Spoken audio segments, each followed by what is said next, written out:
have one. All right, we'll go ahead and begin this evening, and we will start with the good news from Mr. Sadoff. Okay, I'll keep this really brief tonight. I have just a few things, and we are going to have a board report from Sue on mental health. And that's been a legislative priority of the board. You've allocated funds to it, so she's got a good update about the services within the school. The good news, I just had a few things in this time. I had a few pictures and a little report on the MVP program from Mrs. Coughlin. That's Mentors in Violence Prevention, a new program with middle school, high school students. I had a picture of the previously mentioned all-state qualifiers for music this year. Then I had some pictures from a life skills class activity and a thank you note from Mrs. Burris, the Irving librarian. They appreciate the new library furniture they got there. That's what I have for good news here, and I'll turn it over to Sue. Okay, Sorry. awesome.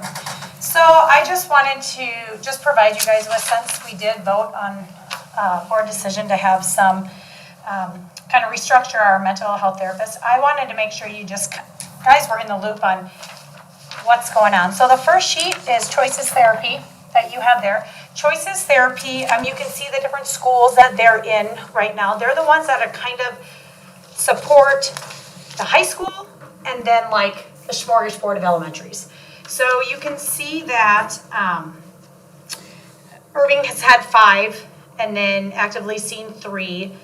If you go down to Laura Ingalls Wilder, I called Brenda, who's kind of the head, and I was like, okay, so why do we have 14 referrals but only 3 actively being seen?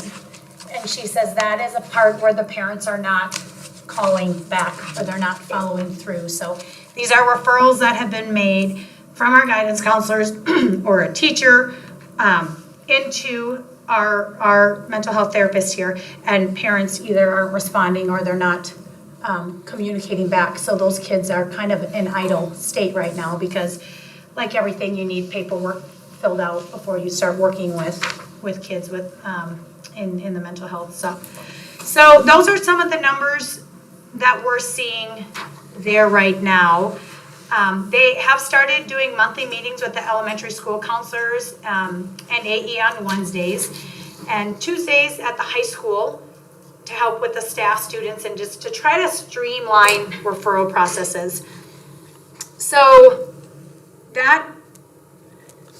I'll get into it right now, but basically what we're looking at with our shortened school day, right? So if they 8 to 2, technically without a lunch, that's 6 kids a day that they can see. So like the expectation is not really 30 students, because if they were to just go and do 6 students, they have no time to get parents on a Zoom call, to talk with the parents' engagement, to collaborate with our school counselors, or to do their administrative required paperwork. So a lot of the expectations are about 25. They'll see 25 students a week, which doesn't sound like a lot, but that's a full load for them. I do know some of our therapists are coming in.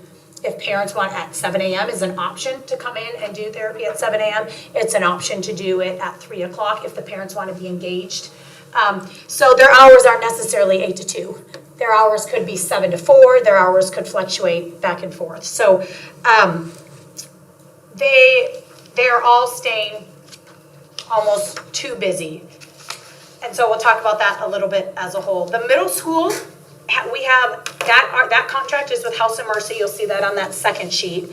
And they are 5 days a week at the middle school. So they really are serving middle school. She currently has 21 students that she works with on her rotating schedule. 7 recent referrals. So we can already see our problem here if those 7 referrals all turn into active clients for her at the middle school. We have 28. That would be her load would be at 28. Really kind of stretching her time to then be able to involve parent involvement in these mental health cases, and to continue to collaborate, not only with the guidance counselors, but if there's certain subjects that these kids need help in or struggling with too, to be able to talk to other teachers and keep the teachers in the loop as well. And so So Choices Therapy has talked with kind of our crew and said, we can help with middle school overflow. You know, we've got the staff, we have the people to help with the middle school overflow. She did tell me though, the one problem is right now, there's a lack of a meeting space for these sessions to occur. And I was like, that's it? Like, that's our only hurdle we gotta get over, is just if we get up to around 30, 40 kids that need to be seen, can we brainstorm a spot somewhere? I don't know. I don't know the ins and outs of the middle school, but she did say that that was kind of the only hurdle that they had been talking about. So there is collaboration going on between House of Mercy, Choices, and Bailey, who has our third contract, of how are we continuing to best serve the district. These numbers are just September, October, November. So if you go down further, Bailey Saul, she is at the high school 1 day a week and at Whittier Elementary half a day. She has 6 remote learners at the high school that she sees twice a month.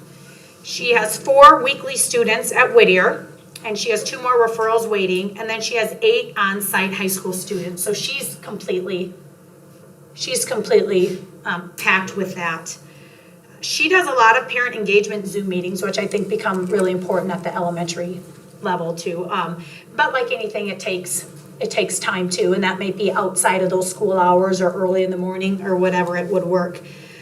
And then all of them are working hard to have their weekly meetings with our guidance counselors. So one thing I was talking about with some of them is you can see over on the Choices Therapy that we have 0 remote learners that have engaged in mental health therapy. And so I was kind of brainstorming and I was thinking, you know, especially at the middle school and the high school, would it be possible just for the remote advocates to be just that simple link, is when they call, and I know this is a very short term, the remote advocates are just kind of a trial basis, but that might be a little spot where when they're checking in with these families online, they can also just make sure they say, hey, just so you know, we do have mental health services available for all online learners and family as well, and here's the link. You know, So or how does that something. line up then? Because you have Bailey does see remote learners at the high school.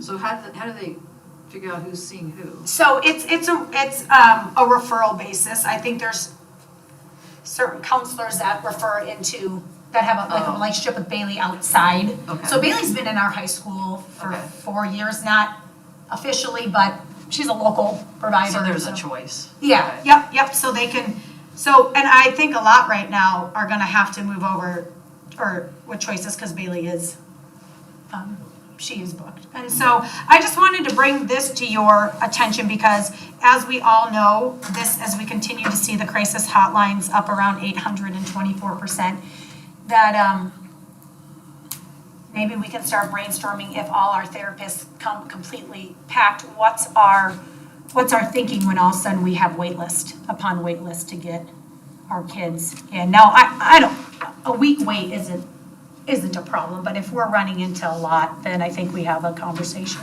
So am I right in saying that we're seeing a lot more youngsters than we saw last year? Yes. Okay. Yeah.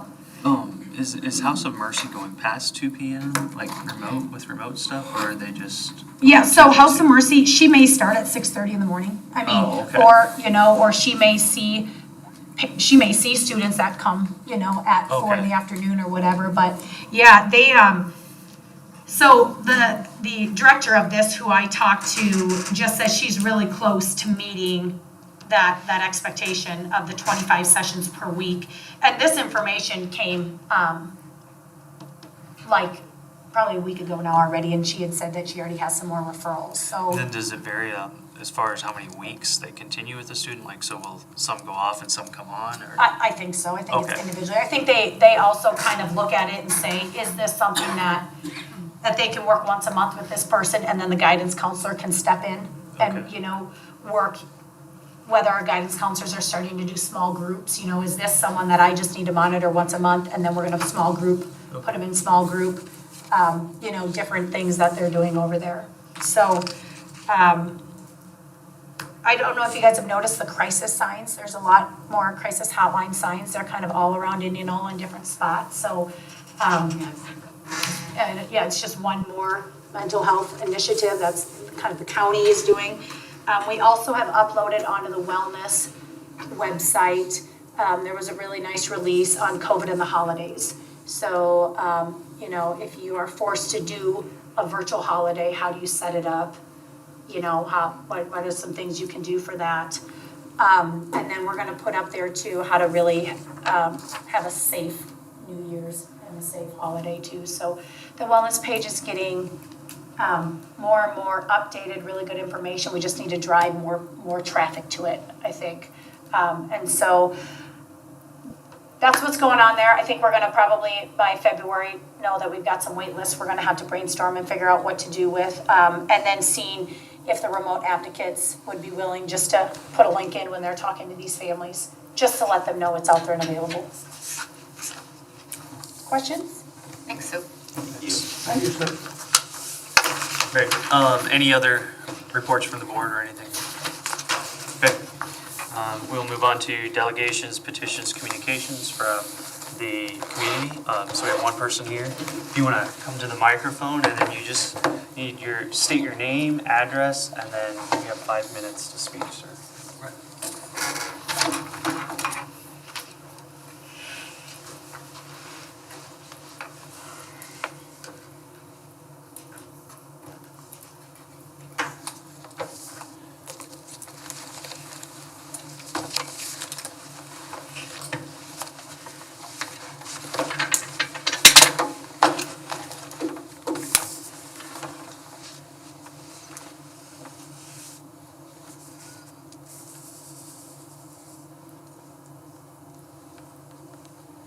And I am recording this for my own personal.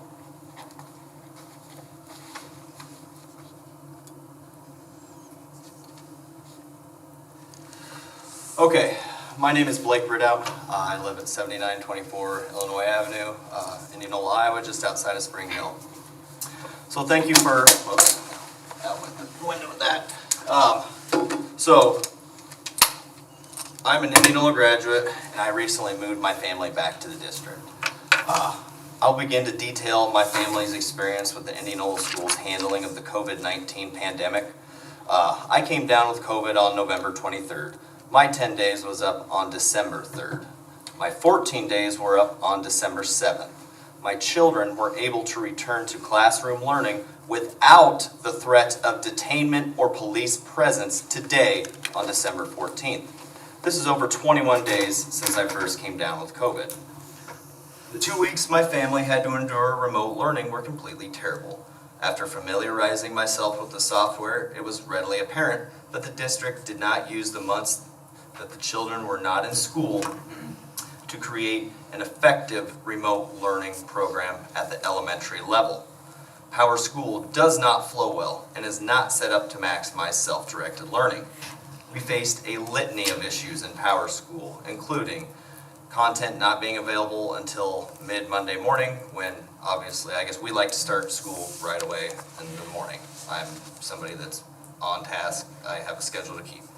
Broken links, missing links, multiple formats depending on the subject because different teachers teach different subjects for the same grade level.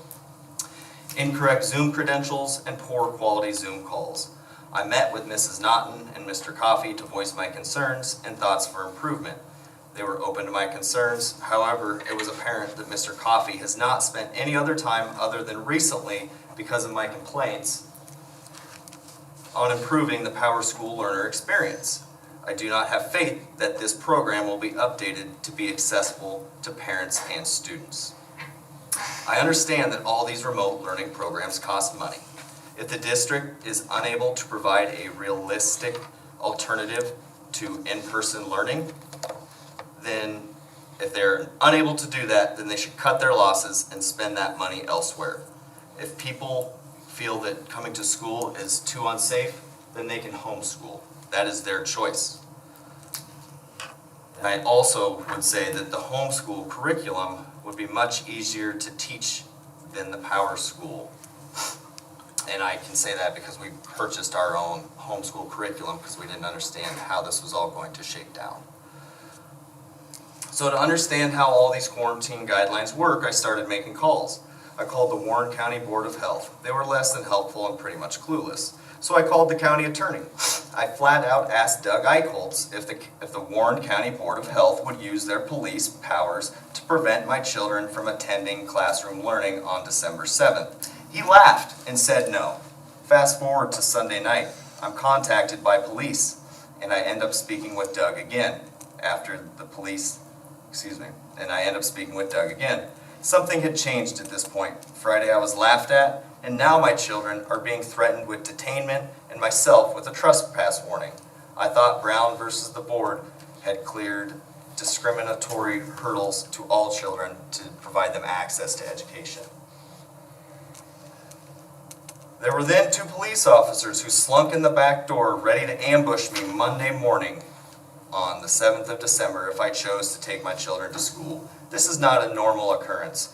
What a chilling message that Indianola schools using police to prevent children from accessing education. I do not deem COVID as a major risk to my child's health. I view your interpretation of COVID guidelines and lack of critical thinking skills being applied to this issue as the real risk to my child's health. Teachers under 50 have a 99.98% chance of survival. JAMA and Lancet articles have proven that children are not severely impacted as adults and are not major drivers of transmission. So I ask, whose interests are you protecting? Because it's not my children's. What I would like the board to consider. 1, return to full-day learning. 2, revamp or remove remote learning options based on program efficacy and cost. 3, shorten all quarantine timeframes to 10 days from the onset of symptoms and 24 hours fever-free. Children should be able to return when the parents' 10 days are up. 4, removal of the mask mandate. So I read the Return to Learn agenda today. And Mr. President, we've gone over the 5 minutes. Just 1 second, Blake. Let me turn this off. How much more do you have? I just wanted to touch on the Return to Learn agenda. I'll let you go ahead. So I read that, and I don't send my kids to school for music and PE. That is part of a well-rounded education, but if that's one of the top items on your bullet point, that's unacceptable, and you need to try again. That is all I have. Thank you. Yeah, thanks, Blake. Yep.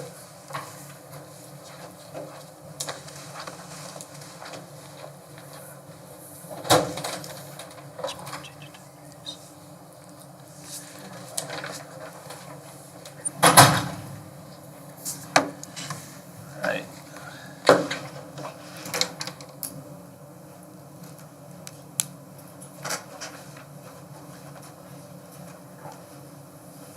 Okay, we will go ahead and move forward with the consent agenda.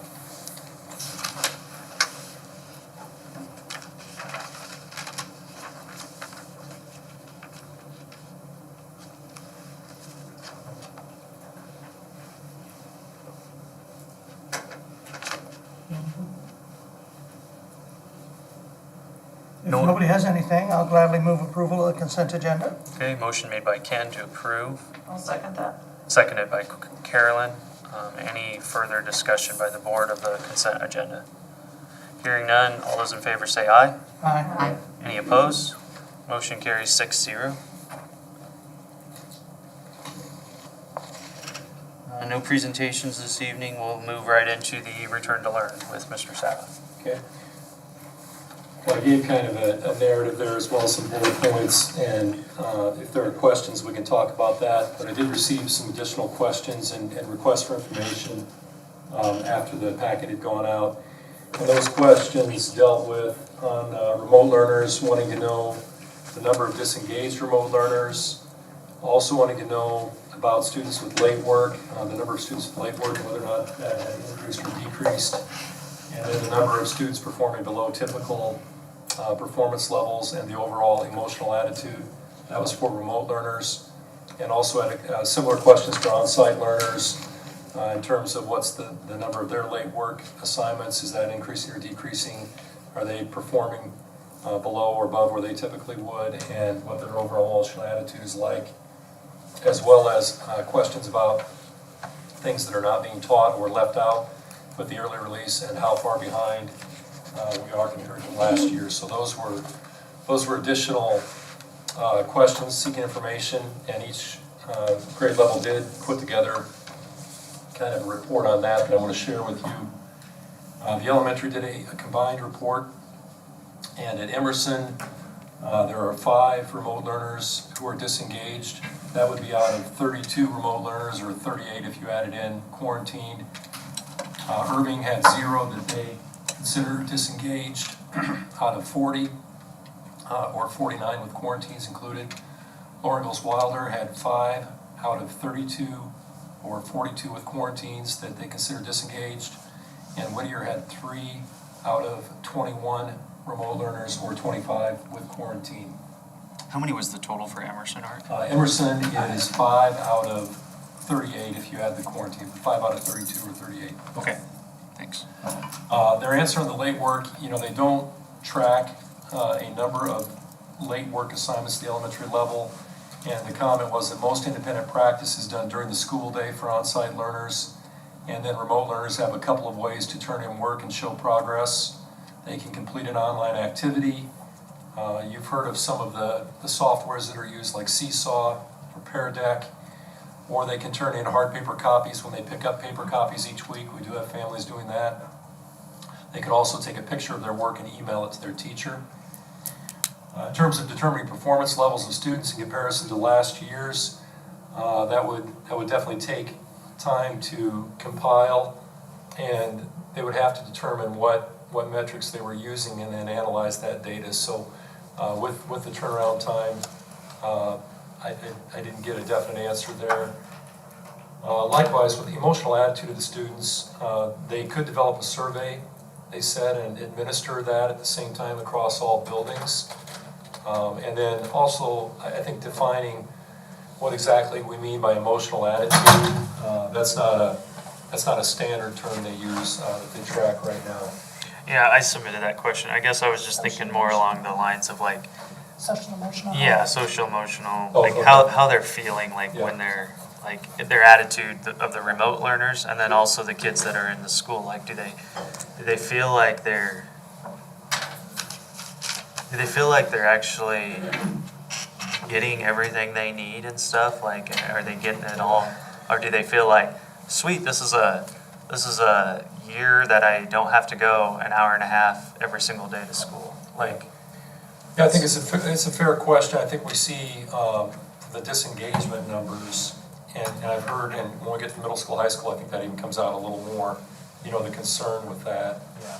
So I think, I think that's a fair question. I can tell you just anecdotally, not with numbers, but when I've been in the schools, Yeah. the attitude seems very positive. Yeah. Students and staff, Yeah. engagement seems good. Yeah. So I think, I understand the reason behind the question. I just don't think they have it.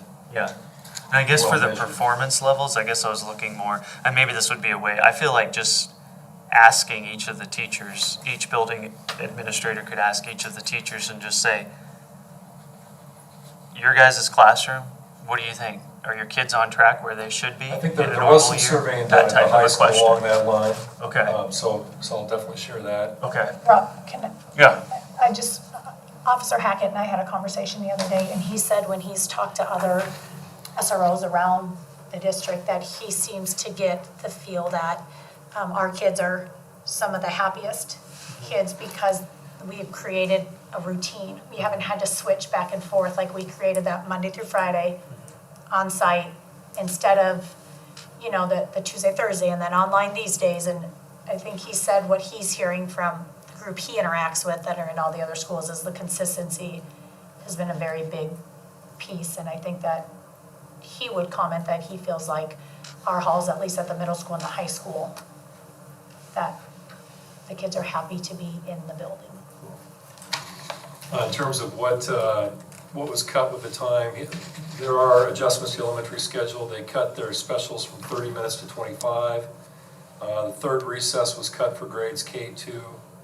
Science and social studies was cut from 30 minutes to 20 minutes, with only being able to do one subject a day per week remotely.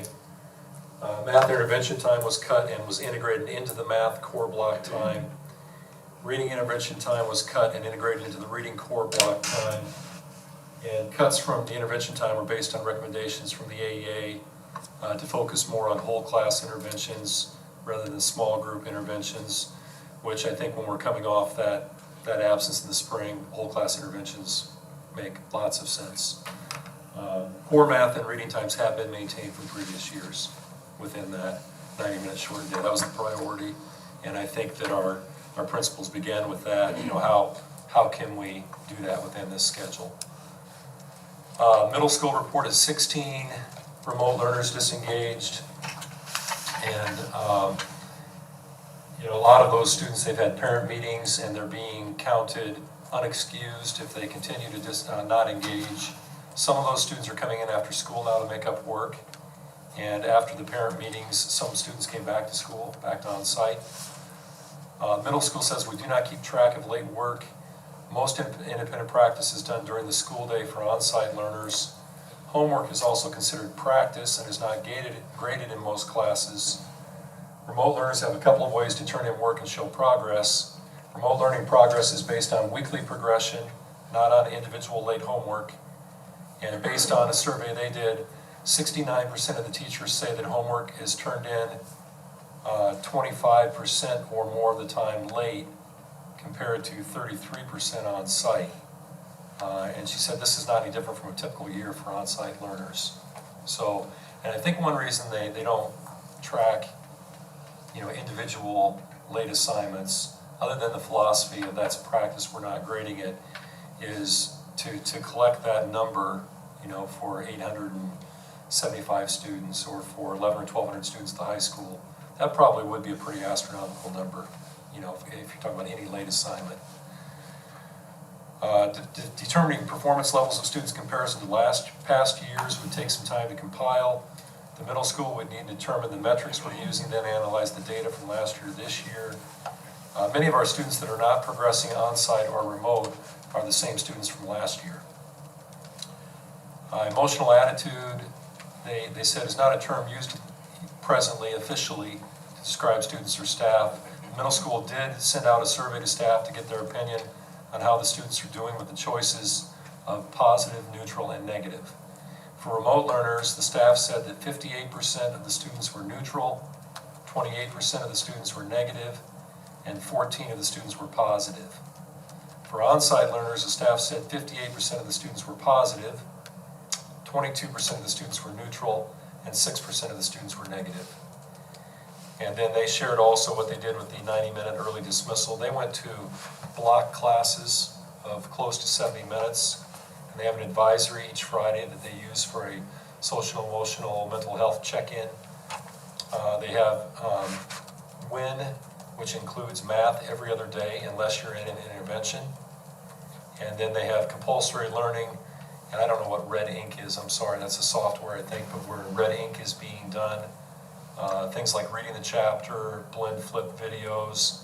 I know I saw vocabulary.com being used for that. There's a recent survey to teachers indicating that 79% of the pacing guides are being maintained by taking out small group activities and getting rid of activities that are not directly tied to the standard. There might not be the depth because of taking some of the collaboration out due to COVID. 19% of the staff indicated they're behind on the standards, but that also might have to do with the curriculum and the remote learning not being mandated March to May. They kind of came in behind, they felt like, and haven't really caught up. So that's the middle school report. You said 16 out of how many? The first number. Middle school has 128 remote. 16 out of 100. And then they made a couple of comments too. If we do maintain it early out for second semester, we'll have a schedule that has the skinnies every other day instead of what we're doing now. And the skinnies, they have a 70-minute block, but some courses stayed like a regular class period long. Am I interpreting that right? And what they mean by that? If we maintain an early offer second semester, we'll have a schedule that has the skinnies every other day instead of what we're doing right now. I think she tried to equalize them for some reason at the beginning of the year, so she's trying to adjust their blocking. Because I know their Fridays their Fridays is the normal, like the 40 Okay. 40-minute class periods, and then the block scheduling is Monday through Thursday. Okay. So maybe that's what she means, they might have a few more of those 8 class periods. She said this would follow the same schedule that we would have if we returned, but shortened the time. This will make sure we have skills classes and support classes 2 or 3 times a week. If the team wants, they would have math every day. Instructional time with remote students in the afternoon would increase from 15 to 30 minutes twice a week, with Fridays being office hours. We're also starting to do some Zoomings during the day. Attendance data says that our students are attending at a higher percentage than last year. There was a 1% increase in attendance, and that includes the remote students not progressing. Behavior and counseling referrals are down this year. Mental health therapist is full, but we don't have very good comparative data because last year we struggled to be consistently staffed with that. High school replied also, they did some surveying, and high school has 215 remote currently. Number of students with late work per school, has this been increasing or decreasing? They did survey staff. On-site learners vary with regard to turning in work. 63% of students consistently getting work turned in on time, it says. 27% turning in late work less than half the time, and 8% of students turning in late work a lot of the time. And the remaining 2% are not turning in work regularly. As the year has progressed, the amount of late work has not changed for 52% of the students. For 44%, there has been some increase, and 4% has shown a decline in the amount of late work. And that's based on teacher perception data, so not a hard stat really. Number of students performing below their normal or typical performance level.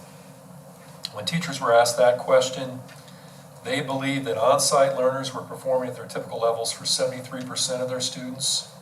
The remaining 27% were believed to be performing below their typical levels. That was based on a survey question as well, and it says it would take a much more in-depth process to compare achievement levels based on posted grades. That'd be better served after the semester's been completed. We can compare semester grades. Overall emotional attitude, from the counselor's perspective, attitudes have been positive. Compared to a normal year, there are less emotional needs having to be addressed. Students appreciate getting out early and being able to work on school without being overwhelmed with activities after school and then trying to get home to complete homework. We've seen fewer students constantly coming in the office for issues, school and home-related both. From the teacher's perspective, attitudes have been either positive or neutral for all students. And in terms of adjustments, or what's being left out, when surveying staff, adjustments have been made in order to stay on pace with learning needs. Some of those adjustments have been cutting out some of the supplemental activities students would complete in a typical year. Reviews have been reduced and students are expected to prepare more independently for assessments. Projects have been adjusted or eliminated in order to get through materials. Overall, the core standards are being covered or will be covered prior to the end of the semester in most courses. With a reduction of time, teachers are making adjustments in general to cover the necessary materials to be successful moving on to the next level in their contents. And then as far as remote learners from the high school, this was gathered through surveys of the high school staff, talking to the counselors and high school administration, and it's based on opinions in general. Attendance data is based on engagement for remote learners. It does represent the number of remote learners not working with any of their instructors. So the number of disengaged students at the high school, 29 out of the 215 are disengaged. Remote students with late work. Remote learners vary with regard to turning in work. 30% are consistently getting work turned in on time. 20% are turning in late work less than half the time. 46% are turning in late work a lot of the time, and the remaining 4% are not turning in work regularly. As the years progress, the amount of late work has increased for some students, but decreased for others. So that's kind of been split. Number of students performing below their normal or typical performance level. Staff believes that students who are remote are generally performing below their typical levels of ability. That would be based on experience with those students from year to year. This can change for individuals for numerous reasons. Some teachers have no other experience with students to compare to if they haven't had them before. So I think the comparative thing was tough. At high school, when you're taking courses and you don't have a homeroom, you have a different group of kids pretty constantly. Emotional attitude. Remote learners seem to be either present and doing well or not making any effort to communicate. Doesn't seem to be a lot in between at the high school level. Those doing well have not communicated any issues with social, emotional, or behavioral or mental health needs. Some have returned because schoolwork was a struggle at home and they missed the social aspect. Others are staying home due to anxiety and are able to complete remote learning without issue. When speaking with the counselors, the number of student issues on site have been reduced compared to other years, and the staff also believes the overall attitude is positive. A common concern is with the remote students who do not engage. It's been difficult to communicate or make the determination of how they're feeling right now.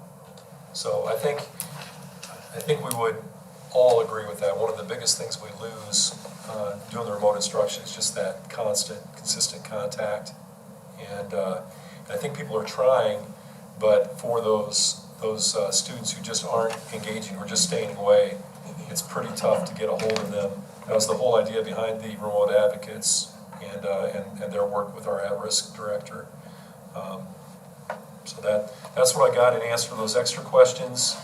Or that 215 at the high school remote, does that also include kids that are just quarantined for a couple weeks? I believe so. Okay, Yep. so that number varies. It does. Although that number's been pretty consistent. I think last time I reported the board, it was maybe 218. It was really close to that. So some of those, a percentage of those kids would only be out for a couple weeks and then back again. Right, and there's, I would say, especially at the high school, the change in contact tracing has kept a lot of kids in school with the masking. So, the quarantine numbers are not crazy either. What steps is the district taking in the 58 students that have been classified as disengaged? So what steps is the district doing right now to try to re-engage them? Well, I know they've got people trying to reach out. I don't know about home visits. I know there have been many attempts by counselors, by principals, by teachers to reach out, phone calls, emails. I don't know if there are any other strategies being employed by the remote advocates right now. I've not spoken with them directly, but that was part of the push behind them, was to get somebody who that's their job, that's what they're dedicated to, is just connecting with those kids. Are they connected with the parents too, or just the kids? If their kids aren't? I think so. I see Mimi nodding over here. Yeah, they have parent connections, and if they're not touching base with the student, they're definitely reaching out to the parents. And at the middle school level, I think it's both, from the very beginning. And I did share, I think it was last meeting, Ben, because we had a question about what we're trying to do to engage remote learners. I had shared like the number of emails, phone calls, people. Wasn't that in the last return to learn report? And I mean, we're talking hundreds to thousands of attempted contacts now. We need to find a way to get those kids back in the fold. I know. When does it become a truancy issue? Well, and it does, and I know we're going down that route too. Like, I had an extra note. I don't think I read this when I went through the elementary thing, but to use Laurel's Wilder as an example, they had 5 out of 32. Well, 4 of those 5 remote learners have actually been on attendance contracts since 2018, 2019. So engagement was a problem before this era, and we have our juvenile court liaison does work with our principals on truancy things, and then with the county attorney, if it gets to that point. And that's something I've talked about with middle school and high school, and we got that guidance from from the Legal Services Director at School Administrators of Iowa that if they've selected remote instruction and they are not engaging, then count them as unexcused absence and go through your normal kind of truancy processes. So I know they're trying on that front too. Do you think we'll see a lot of kids get held back? You know, I mean, I've because if they're had, not at school and the teacher doesn't have any engagement with them, yeah, I don't know what you would do. actually just had a short conversation about that at the middle school level on last Tuesday. And that was the question, basically was, can we, if kids aren't progressing, can we hold them back? And I said, yes, we can. Now, there needs to be a lot of conversation. We need to have parents understand that could happen. We need to be very clear about where they're lacking. The holding back thing it's obviously a little bit different at high school where it's all about credit attainment, and they're not progressing, they'd be putting themselves behind on credit, Right. and graduating on time would be in jeopardy. But as far as being held back, I think you'd be most likely to see that probably in the middle school. But it could happen. Yeah. I guess the thing that you said that concerned me, I mean, we talk a lot about disengaged, late homework, all that, but to me, the thing that kind of stuck with me was, I think it was the high school, where just the gut feel that 25% are doing worse. Even though they're engaged, even though they're turning stuff in, that 25% are struggling. It could be your kids that normally get B's are getting C's, or A's getting B's, but just that there's a downturn to a quarter of the people. That's what I was looking for more, was just a gut feeling. I just feel like probably the teachers have a gut feeling about each of their classes, like this doesn't feel good this year, like this does, or hey, we're doing just fine this year. That's kind of what I was looking more at, was not a hard number, but. Yeah, and I think they really, across the board, K-12, what I've heard consistently from teachers and administrators is they feel good about what's happening on site. Now, obviously there has been some give and take, and they've had to do some things. But, I think the concern is with remote learners and engaging them in terms of kids that are falling behind. That's the greater concern right now. I don't want to say I'm in favor of kids falling behind, but when we're talking remote learners, that's something we've never done. We're not good at, we don't have a lot of time to do it. We do our till 1:30 with the regular and all of that. So I think if we had done that 3 weeks ago or more, there would have been more. My guess is, from the very few teachers I've talked to, is they seem to be learning more each week and how to do the online better and maybe work with kids. So I'm very cautious of not finding fault with the teachers at this point, because it's such a new thing.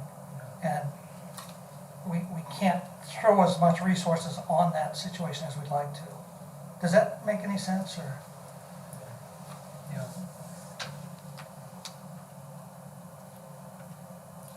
I guess my major dilemma in my mind, something I had spoken about earlier, was just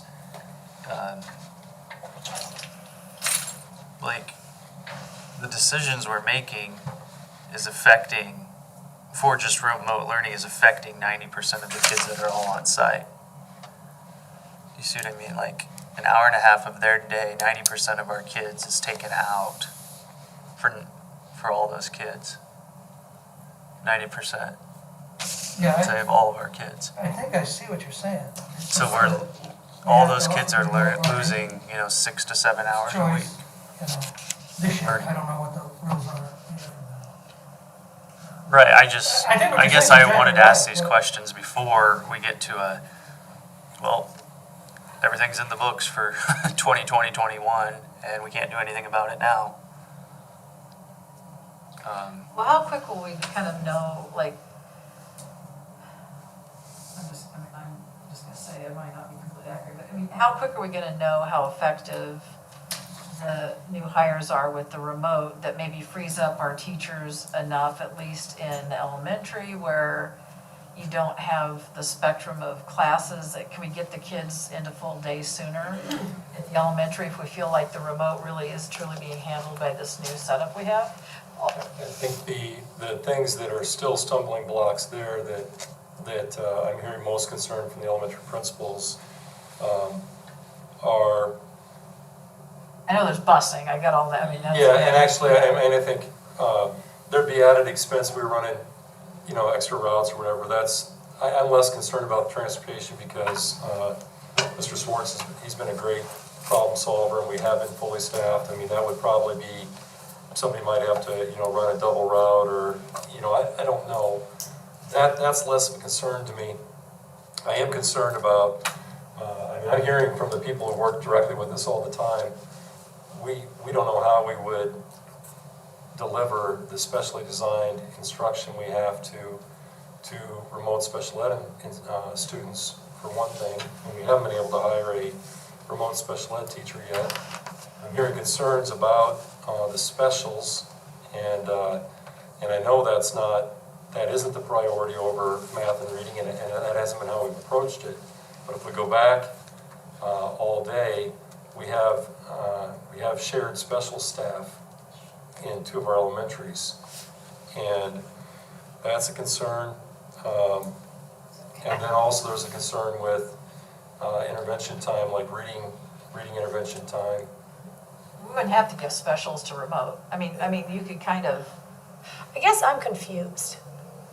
I thought when we looked into bringing these virtual teachers on, I thought they were taking the remote learners to help get our elementary back. I guess I must be that's what missing something, just because. We talked about, before we ever talked about returning full-time on-site, we were talking about how to support teachers. So the idea of remote instructors predated the idea of trying to get back all day, every day. Right. But I think if we had gotten remote special education teacher as well, we would have been closer to solving that. Then we would have had to figure out some things with specials, reading intervention, things like that. The one thing that this does, I think it does take some things off teachers' plates. They're not having to make and post videos for reading and math now once these people get online. And they're being trained already, the remote teachers are, and they are going to be able to about double the amount of math and reading instruction that our remote learners have been getting, and that helps with that concern of the remote learners not keeping pace. I don't know, Ms. Strong, do you have anything to add? Am I leaving anything important out? The key pieces from what you heard from the teaching staff were listed there, and the principals added on to that. But I kind of feel the same way. I thought that was, we were trying to take steps to the 100% at the elementary for sure, and then maybe the middle school. Like, we were trying to take steps so that, I understand the teacher's workload. Yes, it's great to help it, but I thought we were also trying to get to the, like, they wouldn't have to spend their time, therefore they could be in the classroom. Yeah, I mean, that was a goal. I mean, it's been my goal. Yeah. I'd like to be back all day, every day. And, and I think that appeared more realistic at the elementary level than probably middle school, high school, where just with the multitude of classes that we have to teach, that's a lot more complicated. The number of remote students we're having too, at one time that number was coming down. We've seen that creep back up, and that's a problem as well when we have one remote teacher for 2 grade levels, and then we look at the numbers of remote learners they have. We wouldn't put 50 kids in a classroom, but when you have 2 grade spans across 4 elementaries, those numbers are pretty high too. And their contract is a full day, right? Like they What are. did you say the remote teachers were, what subjects were they? It would be status quo with science and social studies alternating 1 day a week online, and then they would have office hours or an open Zoom, if kids had questions, needed support, but they would not be doing the reading and math instruction, which is the bulk of the day for those remote learners. Is there a reason for that they couldn't do all 4? and free up the classroom teacher totally? Right, that's what I thought we were doing. Well, there is a schedule if you're looking, I don't know if there's enough time in the day because they have 2 grade levels and it basically would be reading and math for this block of, help me remember how long a block of time from one grade level and for the other, Ms. Stern. So right now, within that, they have the 2 grade levels within the morning and doing more reading and math at that time and trying to do some more differentiation for those kids. So they have another section where they can do extensions, interventions, small group with them for those subject areas. Is that starting point if we're on that early reading still for the remote teachers. They're going to have ongoing training with Power School, Pear Deck, and within that, hopefully then trying to move into them taking on some of that progress monitoring for the teachers. That was another thing that came out at the elementary level, which is a large part of their time at this point. Well, I know when I did 28 days with the kids I had at home, our specials, their specials for PE was a video of the PE teacher and you did what they were doing, whether it was jumping jacks or whatever. And then same with music and art. We had a project and we do it. And we just, you followed that Zoom. The rest of the time, we were on Seesaw doing the homework on Seesaw and then they'd Zoom. Like, I think we only Zoomed twice a week as far as like meeting with the teacher and going over what they did on Seesaw. So I kind of like Sue and Carolyn. I thought that's what we were trying to head towards was those ones that we just hired were going to be doing the remote learners, but maybe I misunderstood. I don't know. I kind of thought that was our goal, was to get these kids back to 3. Of the 131 remote learners at the elementary level, then how many of those are actually signed up remote learners and how many are actually kids that are just going on for 2 weeks because they're in quarantine because of their parents, family, whoever? 1 second. I think about 29 maybe are on quarantine right now across the 4 schools. Okay, so it's about 100 level there, 6. One class bigger than the other, like 2nd grade or 1st grade or?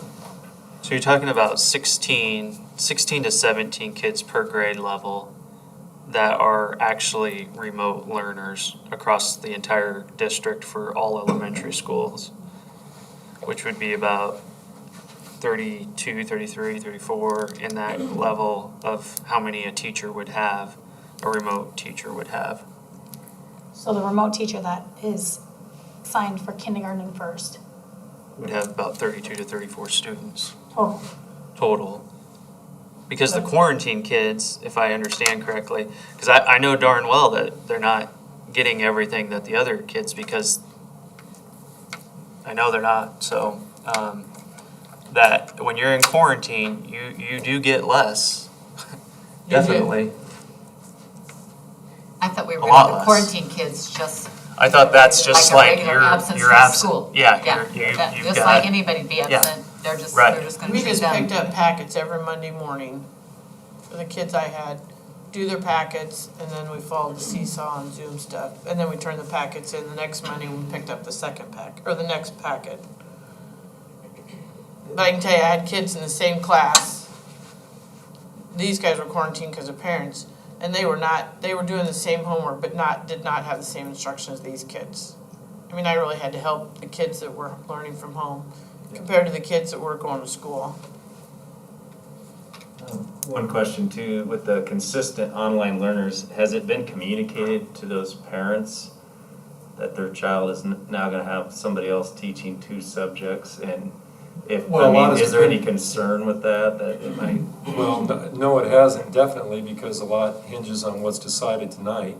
And I would be putting out a video tomorrow afternoon based on what happens tonight.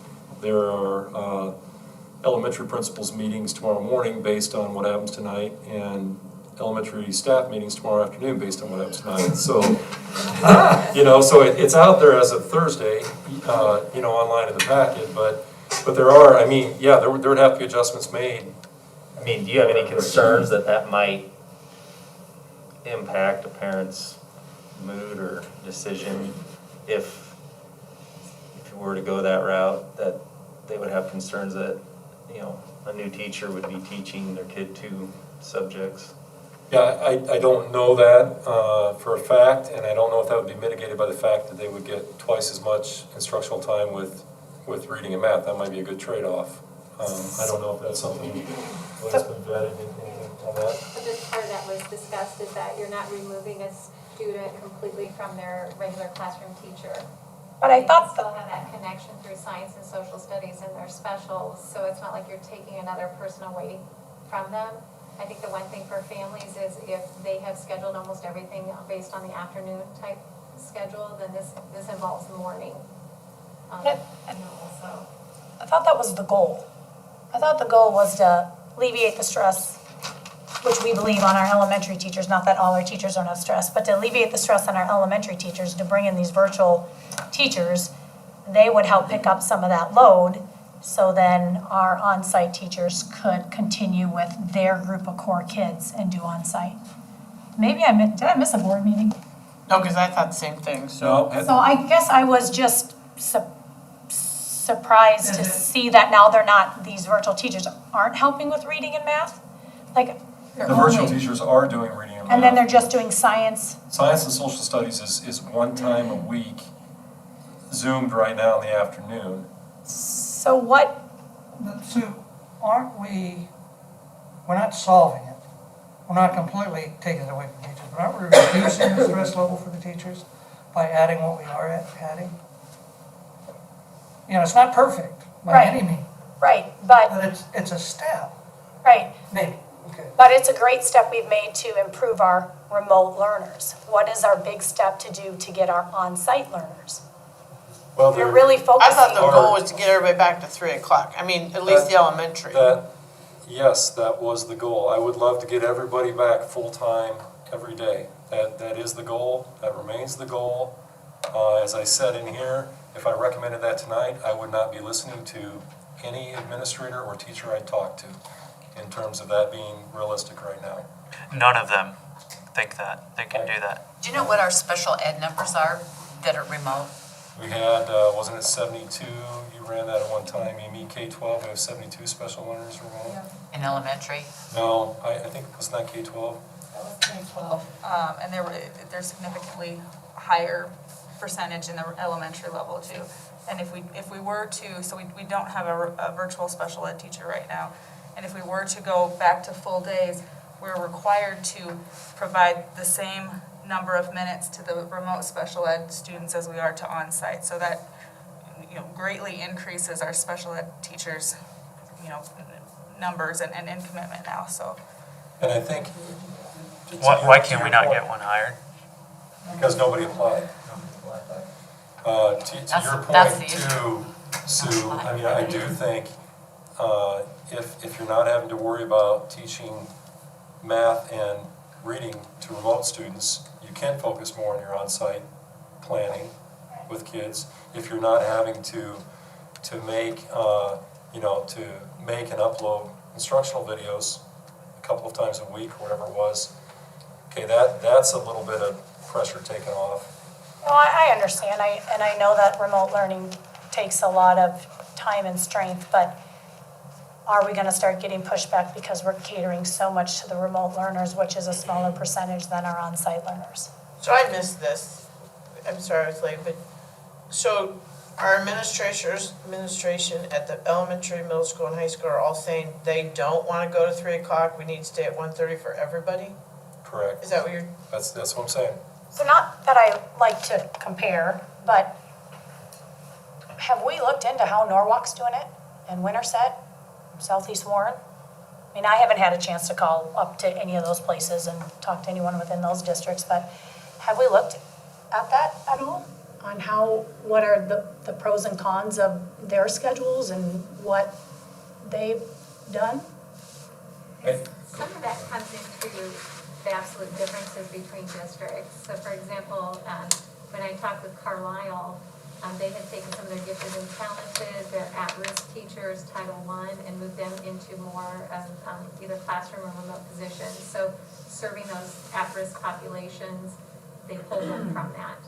When you take a look at some of the other districts, they have more of that, not the neighborhood elementaries, but as you've discussed, like through facilities, let's say all of your K-1 kids go to the same building. Right. So when you're combining them together to then get a remote teacher, you can combine those sections at that site. For us, we have those students spread across all 4 buildings. So even trying to consolidate to find a person without having to hire, there's all of those different nuances among different districts. And there was a superintendent, I forget from which district, that was quoted from KCCI recently saying, you would be hard pressed to find any 2 districts in the state of Iowa that are approaching everything the same because there's so many different unique factors. Not to excuse any of those things, but it's just so differently placed. So you keep looking at what are the options, what are those things we can do next, what would be the next step to, get us to our goals. When would the online instruction begin then, as proposed? I know you said at the beginning of the second semester, but correct me if I'm wrong, like, isn't Irving done with their second semester this week? So they would be slightly ahead of the rest of the district, so I guess, is everybody gonna start it? Is it planned for everybody to start at the same time, or would they each start at their true start of second semester? What we proposed is that we do what's called a soft start, to where those new remote teachers have their instructional coaches with them, and they start practicing with those students that, that's an option for them to engage in that. They would still have their afternoon sessions as normal until we get to that traditional calendar second semester, and then they would shift over completely for their math and reading with those remote teachers. But that would give parents an option during that time if they wanted to try that with those teachers, get that transition going, to get to know that teacher, make sure we had any bugs worked out. Can they access class pages? Do they know their time schedule? Any of those little issues, so it's not maybe a pressure time that this has started. It's kind of your practice time leading up to then that full start. So that'd be at all the schools then? Okay. Right, and so those teachers have been working too to say, okay, where's our pacing? How do we get them as close as possible, with their content to where they're at? And Art was referring today too about working with Brittany on a different type of parent communication to see could there be a longer term commitment for that first quarter for being involved in remote. Once those details and once they understand what that proposal would be. And so we don't have any one person in our district that's employed right now that could just be assigned to do special education remote. We just met on special education staffing issue here on last Friday. Right. Yeah, and we need to hire more special ed teachers. We have some very full special ed rosters. I don't think we could find a teacher. If we take a teacher with 20, 22 kids on their roster, move them to online, and then take those 22 kids and try to divvy them up, to other teachers, I really don't think that's practical. We're at the point where we're really kind of understaffed in special ed and really don't have flexibility there, because we've added, the last couple of years we've added 40, 50 special ed students each year. So could we just find a normal special ed teacher and say, hey, sorry, this next semester your job's going to be remote? We have a special ed opening for Irving next year, as someone is leaving, they've been resigned. We have 3 applicants, and 2 of them are still in school, and the other one's under contract somewhere else. I mean, it really is a shortage area. We were fortunate. Was it just last year that we hired like 6 special ed teachers? And we got started early and were able to hire them all. But it's not an easy hire, particularly this time of the year. And none of our the people that do the teachers, none of them have anything in special ed where they could come and help us with remote learning. What's that, the who? The TLC. Oh, I don't know that I'm not aware of, again, I'd have to look at individual certifications, but I'm not aware of any instructional coaches that have special ed certification. They have 2 with a background in that, and at that point, when that TLC committee had met, at that point, it was to not shift people completely out of theirs, because what the recent survey heard from the teachers too is that the technology was their highest concern at this point. And I we're guess- advocating for another tech integrationist to be hired too. I guess I just feel like if that's the one big obstacle that would solve, we'd be able to get all of our elementary kids back on site then. Does the remote I mean, it is a teacher big have, obstacle, for sure. does Like the I just, remote teacher have to be certified in special education? Is that, I just didn't know. Yeah, I mean, to serve special education students, they would have to, they'd You have to be have certified. certification. It couldn't just, it couldn't be just like a sub that we pull in for, because, you know, they're gone, we don't have to have a special ed sub, obviously, but for the rest of the year, we would. I mean, if somebody's sick or something, I mean, you just get a substitute for the day. That's what Right. I mean. Right. Well, I think, you know, there's a learning and expertise that comes with that certification. Right, right. No, I Yeah. understand that. I just didn't know what the rule was, what other districts were doing. I was just asking. Yeah. Here's something I kind of struggle with is like, if we talk about this again in February, vaccines are starting to come out. Chances are in February, we're kind of where we're at now. We're not going to know anymore. And even maybe it's till May or June. I mean, what changes? Because I don't know that anything's going to change till the summer. That's a great question, and I put that in there. Because we can't do it, Yeah. we can't put kids 100% and allow an online. Right? Well, I mean, that's what we're saying, is like, we don't have the infrastructure to let the teachers do all day and then somehow support the remote that are choosing remote because we don't have the vaccines, or, you know what I mean? I think that's a very fair question, and even as I wrote it, I don't know. We would have to come up with, Well, we can talk about it, I just don't know yeah, that. we'd have to come up with what is the metric? Okay, did we find special education help? You know, have our online numbers not risen more? I mean, whatever the metrics are, you're exactly right. I put that in there, I guess partly because I want the board to know, I am not trying to throw up obstacles to getting people back all day, every day. I welcome that day. I would You love gotta it. think through all the details of it, yeah. You know, I would love it, and I guess I put that in there to show a willingness to keep trying to look at it and figure it out. And also with the idea, you know, one thing we haven't talked about a lot, but even our on-site kids, I've heard a fair amount of concern about their, you know, things are great, you know, discipline's down, all this, but I've heard concerns about their stamina, their ability to wear a mask for another hour and a half a day. Are they gonna be able to handle the stress of it? I mean, I'm hearing those things from staff. So, you know, I think that's part of the thing too that we haven't really highlighted right here. There's a sense on the part of our staff that things are going very well. And I think people are just worried about changes too, you know, and you talk about comparison between districts, you know, I try not to do that either because I'm not gonna run down another district and I'm not gonna brag about what we're doing, but I do feel very good about the fact that we've had kids back face to face 5 days a week since August, and we haven't had to, you know, go remote, go to some other kind of hybrid, switch back and forth. I think it has been a pretty consistent, pretty good experience for people. You know, and that's why I put that out there, because if it was a fourth quarter thing, okay, that would be an opportunity to try to build stamina, so to speak, or get back to full days in preparation for what is hopefully a more normal year next year. That would be forcing everyone remote to come in. Well, we can't, this year we can't force everybody remote to come back. We have to. That's when I circle back to, we're struggling with infrastructure to do both. Yeah, to do both as well as we'd like, and Yeah. you asked what else changes. I do think we're getting better, and I can't remember who made the comment over here, but as this year goes along, we are getting better at some things. I think teachers are doing more Zooming, for example. Teachers are figuring out ways to, you know, to engage the remote kids who join with the kids in class.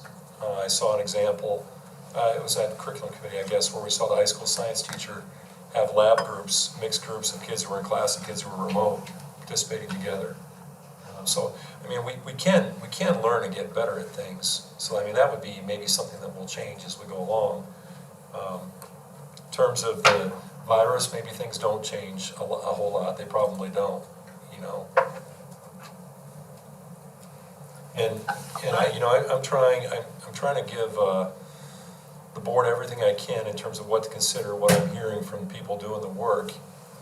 And I understand, like everybody else does too, that then the board, you know, gets to make decisions. And you've been very good about wanting to support staff and not top downing a lot of stuff. But sometimes too, a decision gets made and then we figure out best how to operationalize what we're told we need to do. So I think, you know, if you as a collective body feel that the number one priority is getting everybody back full-time on site, then we'll just have to figure out how to do it the best we can. Have we surveyed our families recently on returning at all? Because we do talk a lot about our teachers, which are very important, but we also are voices for our families. And is it worth a survey back out to them and see there? Because I know there's a large number on stress of them with kids out at 132. So, I mean, have we looked at surveying our families and looking at their logistics too? Because it might come back to say they all just want to stay at the 130 and the 150 dismissal and go that way, but I We feel like haven't we need. surveyed recently, but I can tell you people that have directly reached out to me about getting back full-time on site, fewer than 5 for sure. And I think we'll hear more. And we may very well, you know, and this, like anything else, with how you deal with COVID, you know, we've had a lot of kind of 50-50 splits on a lot of things Yeah. as we've gone along. I think the it would be public nice. knew we were discussing it the last And it couple would months. be nice to reach out if we're gonna survey all the teachers and see where they're at with things. As a school board, I think it's our due diligence to reach out to the families and see where they are. But I guess the only Thanks. thing, not that we shouldn't do that, Yeah, but if we can't do 100% in person, well, we can't do that. well, no, but I'm just saying, if people say, yeah, I really want 100% in person, and we can't make that happen for the 80-90% of the people that want to do Or at it. least maybe just out to elementary. I don't know. That's Because what you're I'm right, saying. I don't think it's feasible at middle school and high school. Right, but I just think like if you ask someone for their opinion, then you're like, oh, that's nice, but we can't do it. That's true. I mean, I just think you have to be kind of careful that you can deliver. I guess my focus is on the students. It goes back to the students. And that's what we were voted in at this community to do, was to focus on the students. None of us were handed COVID, and we never thought we were going to have to deal with something like this. But all of our decisions so far in the past have been focused on the students, so we need to continue to focus on the students.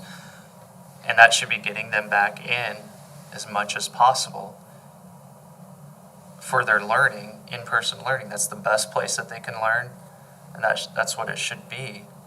And I guess I understand that there's obstacles. Everybody has obstacles this year. Everybody has obstacles this year.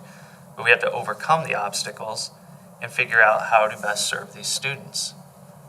And if the students missed a whole quarter of school last year, and now they've missed an additional 6 to 7 hours every single week for one full semester, you can't tell me that these kids are not falling behind.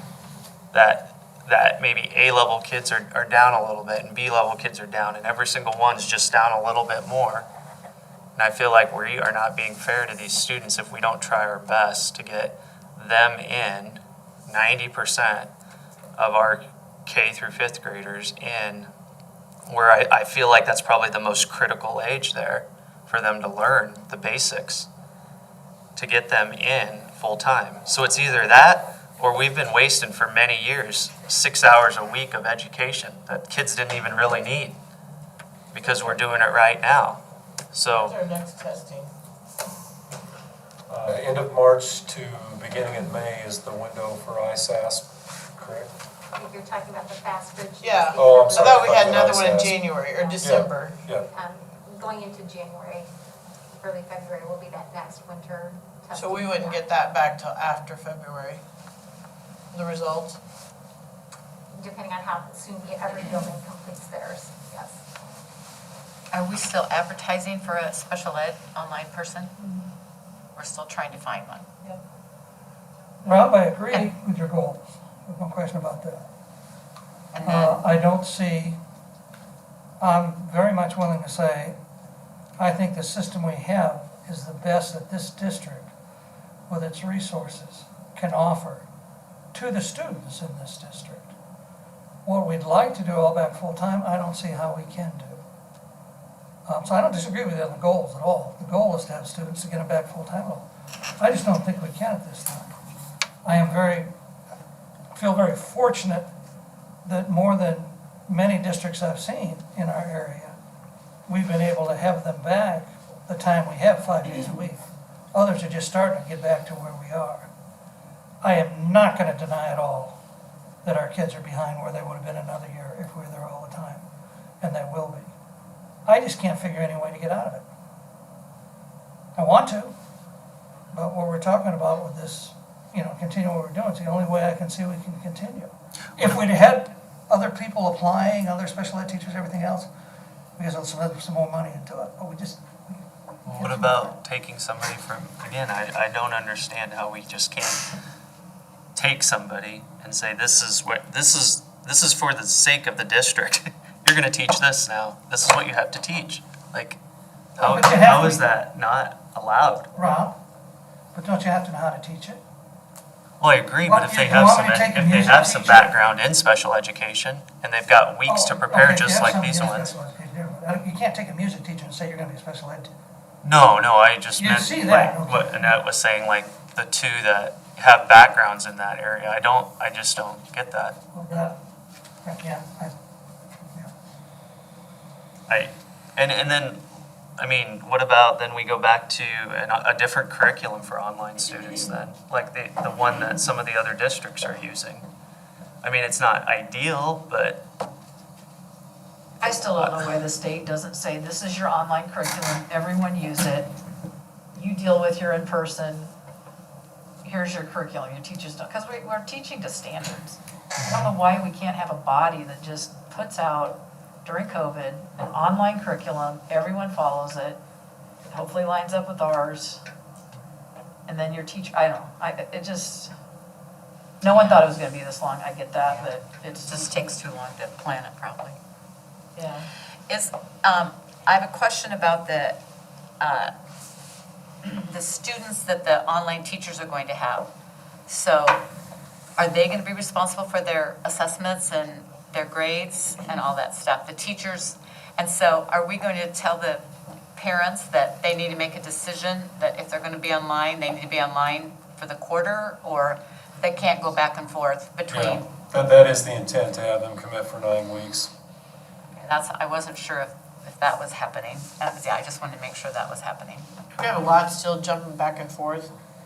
Yeah, I mean, they can't do that. I know, do we Yeah, have a lot of that? I don't know what that number is exactly, Laura. There has been some movement back and forth because we've been so flexible. We've made it really easy to do that, and but there are some definite management issues with that. And now that we're going to have dedicated teachers just to doing that online math and reading, that's a good time to tighten that up.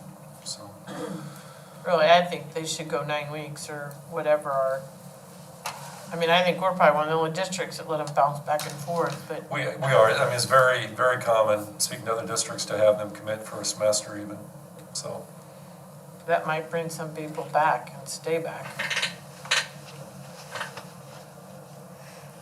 So what are you wanting from us tonight? Well, okay, so, this is I am under, so confused. I don't think it matters if they come this is back under or our not. section that says, it's for discussion or action. Now, my recommendation doesn't require action.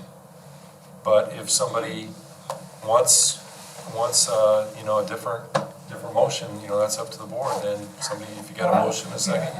I do want to offer a motion, because even though it doesn't take it, the last thing we've told the public it was our intent to try and go back full-time for the second semester.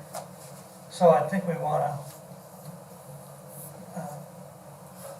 well, actually, one of the reasons we're having a motion to see if we agree. So I'd like to put a motion on the floor, since there can still be lots of discussion after that we make no change in our instructional model at semester time. and then we continue the way we are for the third quarter. Love to hear a second. And further discussion for fourth quarter later. I didn't say that, but I'm all in favor of it, yeah. So third So- quarter's ends when? Tell me. Oh, end of March. So there are people that are graduating from college at semester that might Like be in special ed. December? There might, we might be able to find someone, but I don't think they would be ready to do it, You know, we have those, I'm gonna ask, oh, I'm sorry. usually, we see if we get a second before Yeah, we right. continue. Yeah. I'll second. Yeah. Second, motion made by Ken Yeah. to continue as is, second by Carolyn. Any further discussion by the All board? for third. I was just gonna mention, you were talking about those mid-year graduates, Donna, and maybe we can get somebody yet. But we already have training going for those remote teachers, so it'd be tough. I mean, if Oh, we yeah, can I find know they somebody, couldn't I come hope back and do it soon. right. I was just thinking the 1st of February. Actually, I was just trying not to do the whole quarter. So Yeah. if Well, I That got was you. my thought. I get that to teach those I understand what that teaching involves, so I know that the expertise in that is. So, okay, so one more time, we cannot take a special education, a person with special education background and put them into remote learning as special education. That's impossible in this The district. TLC, you're telling the TLC doesn't want to instructional do that? coaches. Yeah. The TLC rules on that are to have the same number of administrators and the same number of teachers in a committee make that decision, and then you need to take a look too at the background of those special education teachers. So one that's at the high school right now, in the private sector has some adaptive behavior background. The one at the middle school, I don't know if she had elementary background with that. So that's not the entire piece to that. What Art was trying to portray here too is that we would not want to like stigmatize in a way and say our students that have special education needs are blocking our other population when there are other things too in that consideration. It gets into that equity piece of all our kids. We want to serve all of them really, really well. Well, that's what we're trying to do, though, is serve all of Right, them well, well. going back to that, those comments about if 90% of our kids are on site, why aren't we not doing that more to serve the 90% versus the percents that aren't? And just to put that in context, again, I think anything that we are saying is to serve all of our kids really well, and that it's not solely our special students that have received special education services are the ones that is the sole piece for not moving forward. Oh, yeah. Okay, I thought I guess that, I didn't. yeah. I thought that was our big holdup. Because even, we have to have online, so are we as a board gonna say when teachers get down to having, because you made the comment about maybe it'll bring people more on site. So what's our magic number of now we have, this many people on site, and now we're gonna go back to 305? So if special education is not what's holding us up, then do we have this magic number that we're working towards to get people back on site till 305, or? We have this thing this year, don't we, of the law saying we have to serve whoever wants to be remotely? Right, but that's what I'm saying, so all of a We sudden, can't we're say still you at don't. 130 though, and we have 7 first graders online. And are we still then getting out at 130 for 7 first graders? I think if I'm Okay, I following what you're understand. saying is like, at what threshold can the online teachers teach all 4 disciplines to that group? Right. And free up the classroom. I think that's a fair question too, and when we first started talking about having that goal of trying to get back full-time on site, our remote learning numbers were declining. People were starting to come back. The virus kind of went crazy statewide and nationwide. Those numbers started climbing back up, and those numbers I shared tonight, those are about as high as they've been for remote learners. Numbers have also started going back down. Yeah, so I mean, there has been an ebb and flow, so I mean, I think it is a good question. We're right around 10%, a little bit more of 10 to 12% of online learners. Well, if it is 5%, you take a look again. Right, that's just fine, because I do know by a fact, there's several people online, so they can quarantine and do their holiday thing. And that's fine, that's their decision, because we've allowed them to come in and out every Well, that's the other thing, I mean, we're But putting it's in happening. we're putting in a longer requirement, the 9-week requirement. The other thing I brought up a couple of times that we haven't wanted to pick up is if you want to require medical certification for the online learning, we have to offer it. We don't have to just say whoever wants it can take it. We can require medical certification. Again, we've been flexible with families, I appreciate that. I want to work with families too, so I haven't really pushed that. But if that's something, if the goal is to try to get that number down, okay, well, that's another tool. But I know high school kids that are not coming to school just so they can either work or can do what they want. Sounds like a high school kid to me. I'm Yeah, not so I'm surprised to hear like, that. so if it's not a medical reason, then they should be in school. 'Cause Well, I get, then the board needs to take that stance and but require it. what bothers me Right the now. most is you saying the administration is really bucking this. They don't wanna go to 3 o'clock. But they're supporting the online.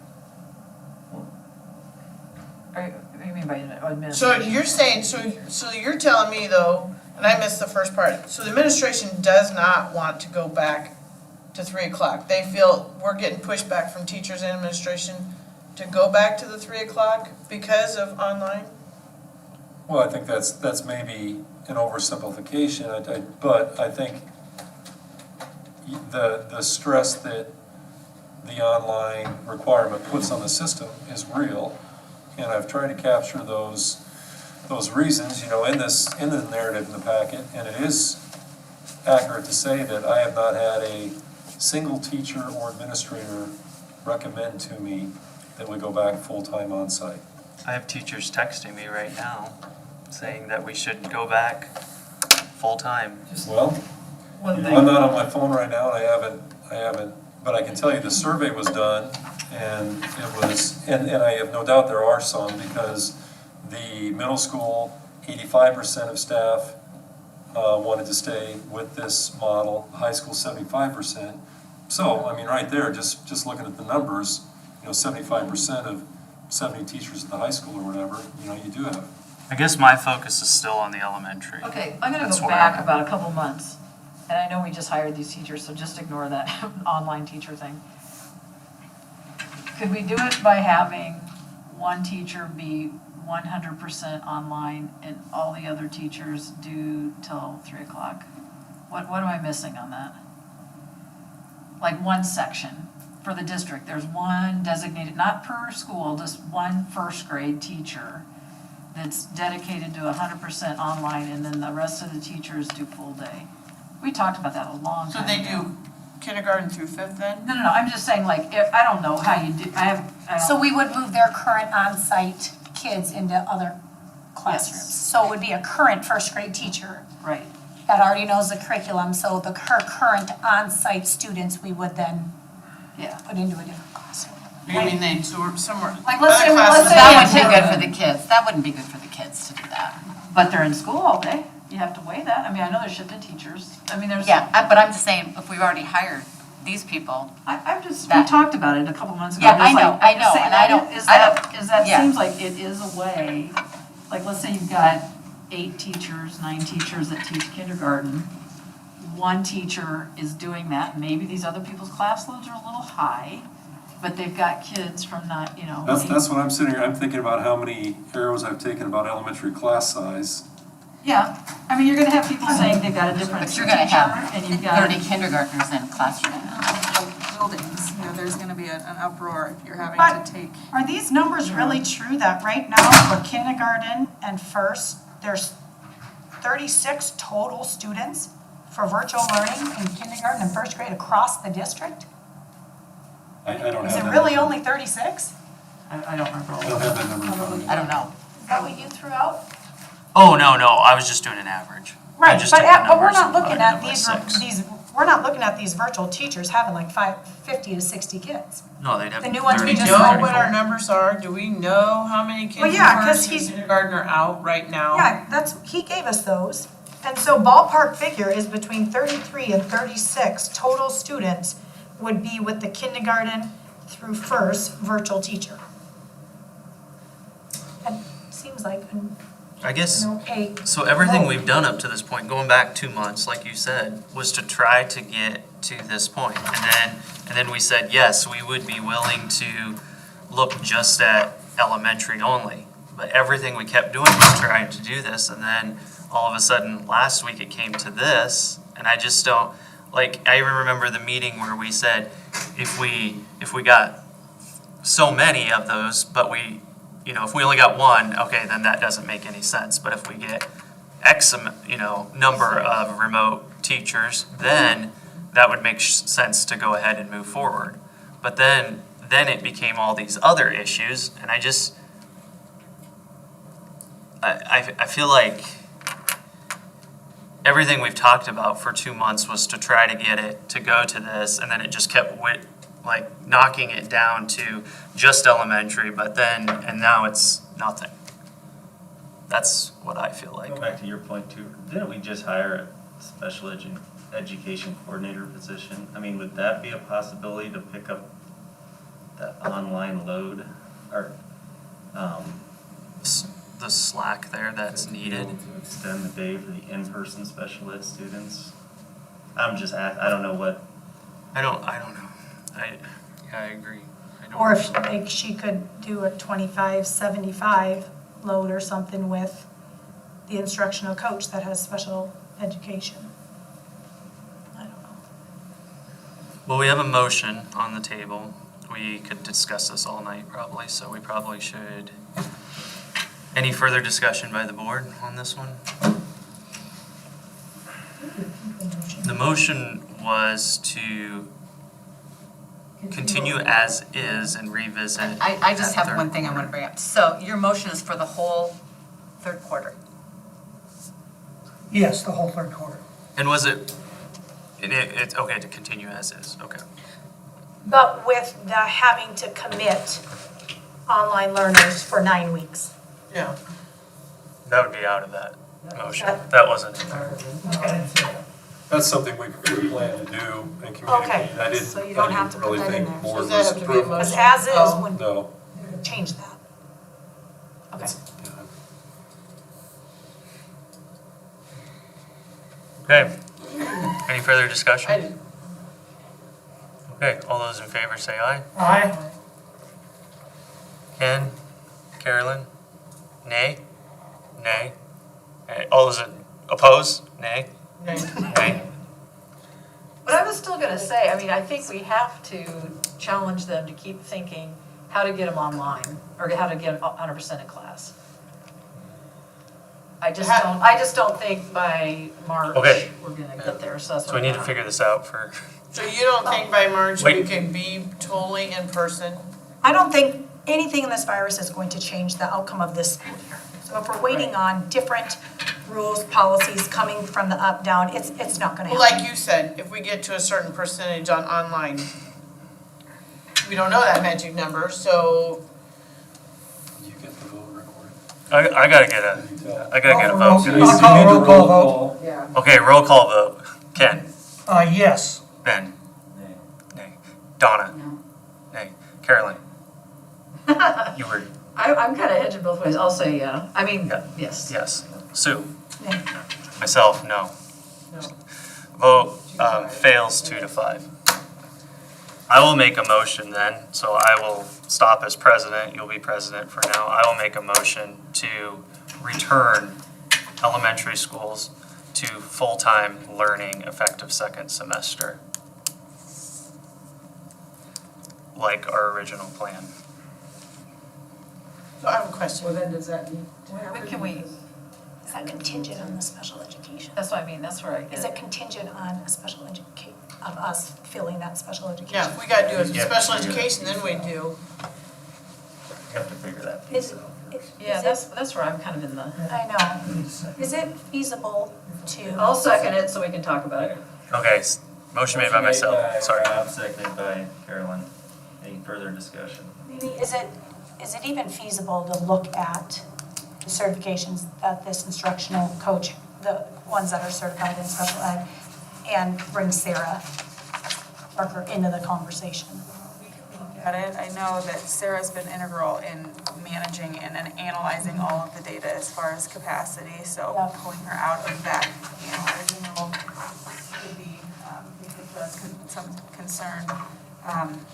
Absolutely, we can look at those certifications and see what we can find. Any other job sites out there that we can pay for to, I don't know, I'm sure it's out there very well. I mean, is there any other special groups or journal or wherever that we can pay to have this job Try advertised? and promote more, but anyone right now who's looking for a job is going to Teach Iowa because every school is required to post all of their positions on Teach Iowa. So either they're already under contract, or they're not looking for a job, or they're already looking there. So if we reached out to kids graduating in what, January from college? December. Yeah. When do they graduate college? December. December? Have we reached out to anybody that, hey, you're graduating, you got a special needs Or Simpson College. endorsement? It's all been posted out there. Well, chances are, if they're hard to find, they're going to a full-time job. I mean, this is a temporary job. It's a virtual position. Right. which I mean, is it's a one-off. Teaching two But it grade sounds like levels. we're already short. Could you make it a Special full-time needs. job? You just said we're short.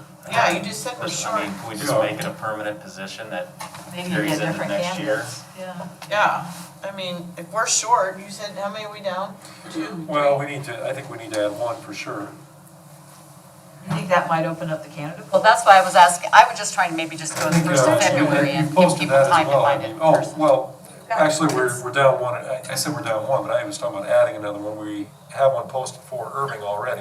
And that's to start next school year, and we got Right. 3 applicants. So that would be anybody that's currently under contract would have seen that and wanted that job. So that was a pretty big pool. But if we posted one that was full-time starting next semester, we could get people that are interested in that versus a remote. And they might know it's for, but they would know that there's a future. Where the COVID thing might be like, yeah, you've got your foot in the door, but there's no assurance that you're staying with the district after that need's gone. So that, I would think that could be possible. Rob, was your motion all 3 levels or just elementary?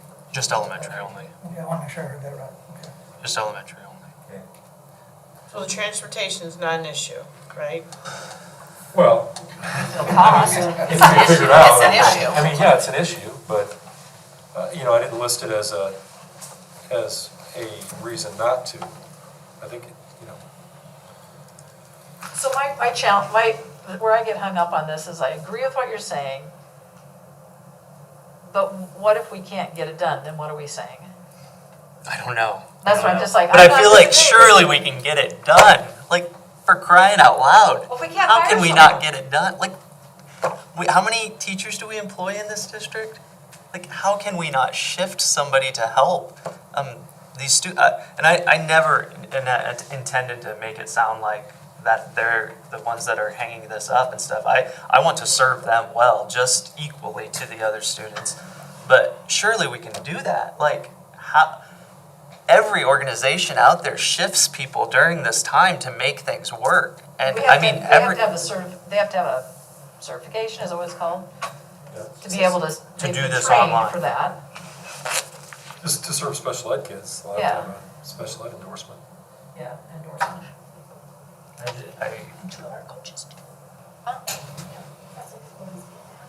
I guess I just don't understand how we can't find somebody internally to just say, I will do this.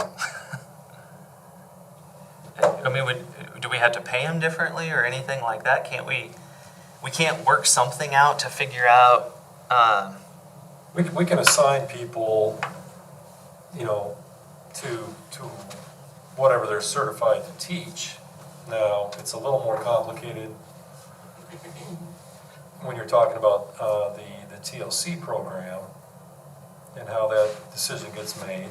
I mean, we typically, I think I alluded to it, typically if there's any change in that program, that comes through the committee that's, 50% teachers, 50% administrators. so the board doesn't have any rule over that?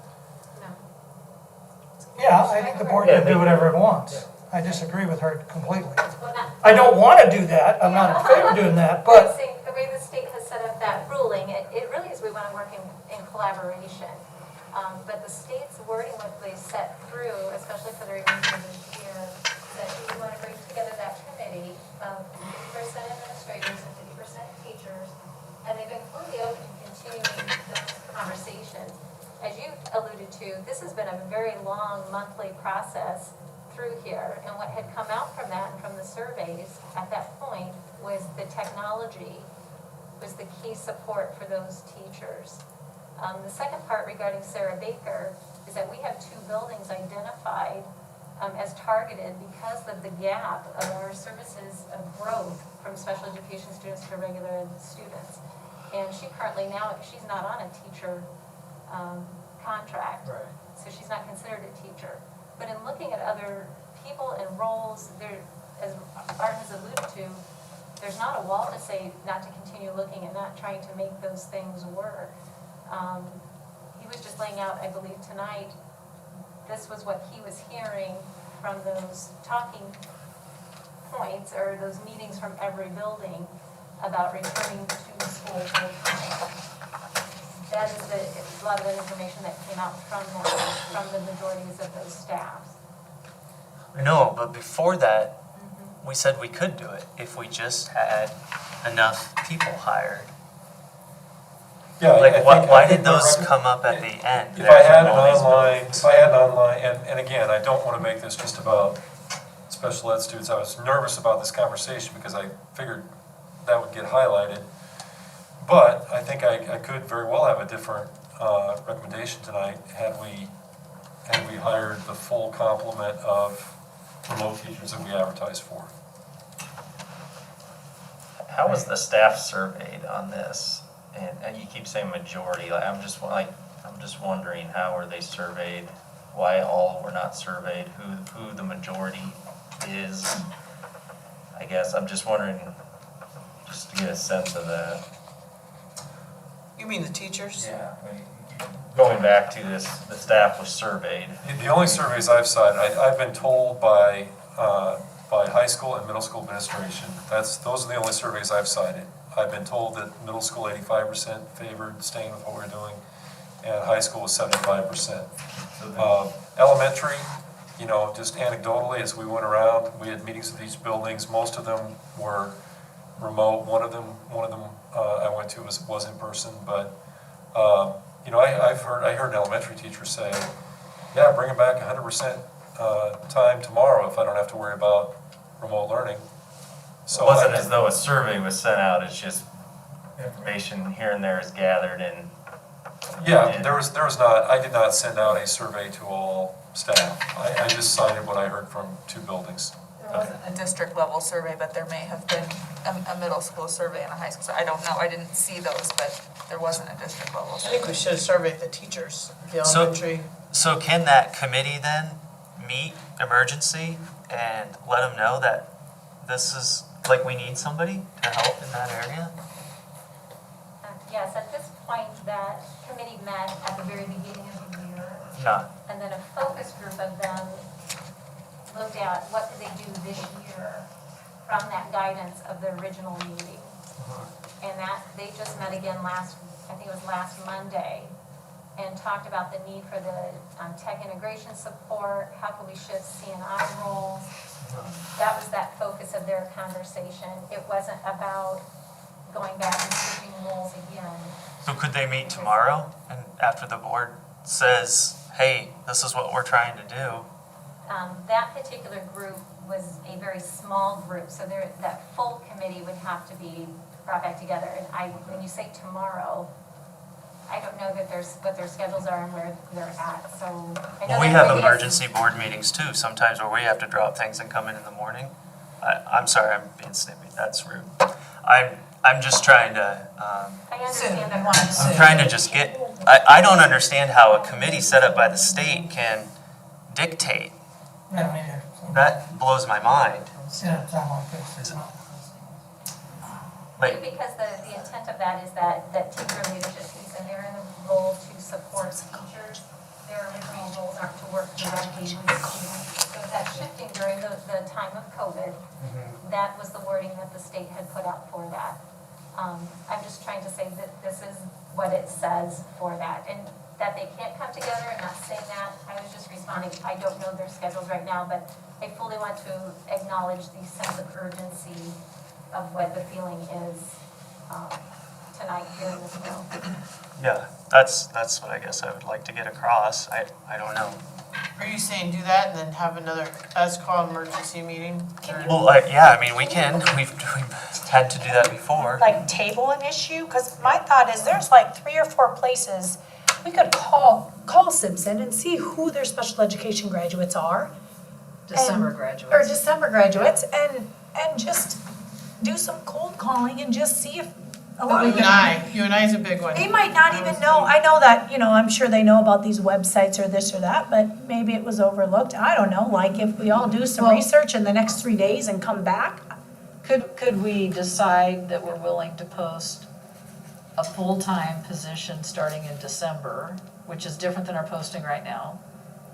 And just explain that the first semester would be this remote support, but then it would flow into a regular full-time position.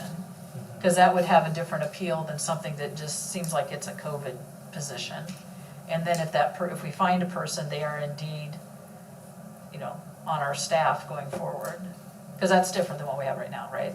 So we could find a candidate, people may not be looking at it because it's posted like a 1-semester job. Well, it also, for these college kids across the state, they don't have to relocate right away, right? Because it's just virtual for the first 5 months, but then it secures them a job in the fall. Yeah. At this point, all of our virtual teachers are on site in buildings. Oh, they are? Yeah. Yeah. In order to collaborate with staff and learn I got you. curriculum and all of that, they're on Okay. site. Just to throw out a point of information for perspective, we've got, I think, our holiday break starting Friday the 18th. Right, yeah. And then our teachers are off until the 4th of January. We have our second semester starting January 20th. We have our next scheduled board meeting, I think I might be off a day, January 14th. So pretty much, unless we're planning a special meeting in the next few days, probably tonight has to be a decision, if that makes sense to other people. Tonight Because has if to you be the want- decision. What you want to do, you have to give parents notice Right. and all of that. We So we could, can't do it after Christmas. right. We can't But do we it could next hold a Monday? meeting later this week Yes, or next Monday. you got your teachers going, If we had an answer back, though. yeah. If we don't have a teacher, there's not much point in having a meeting.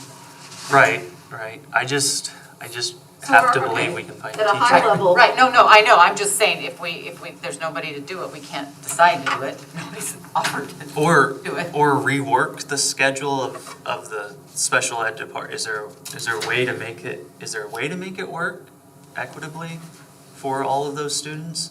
And speaking with Sarah Baker and looking at the data with Mimi and Art, their numbers for their roster point systems, they looked at it from on point, medium, and overloaded. There was not a need to shift those numbers. At the elementary level. Yeah.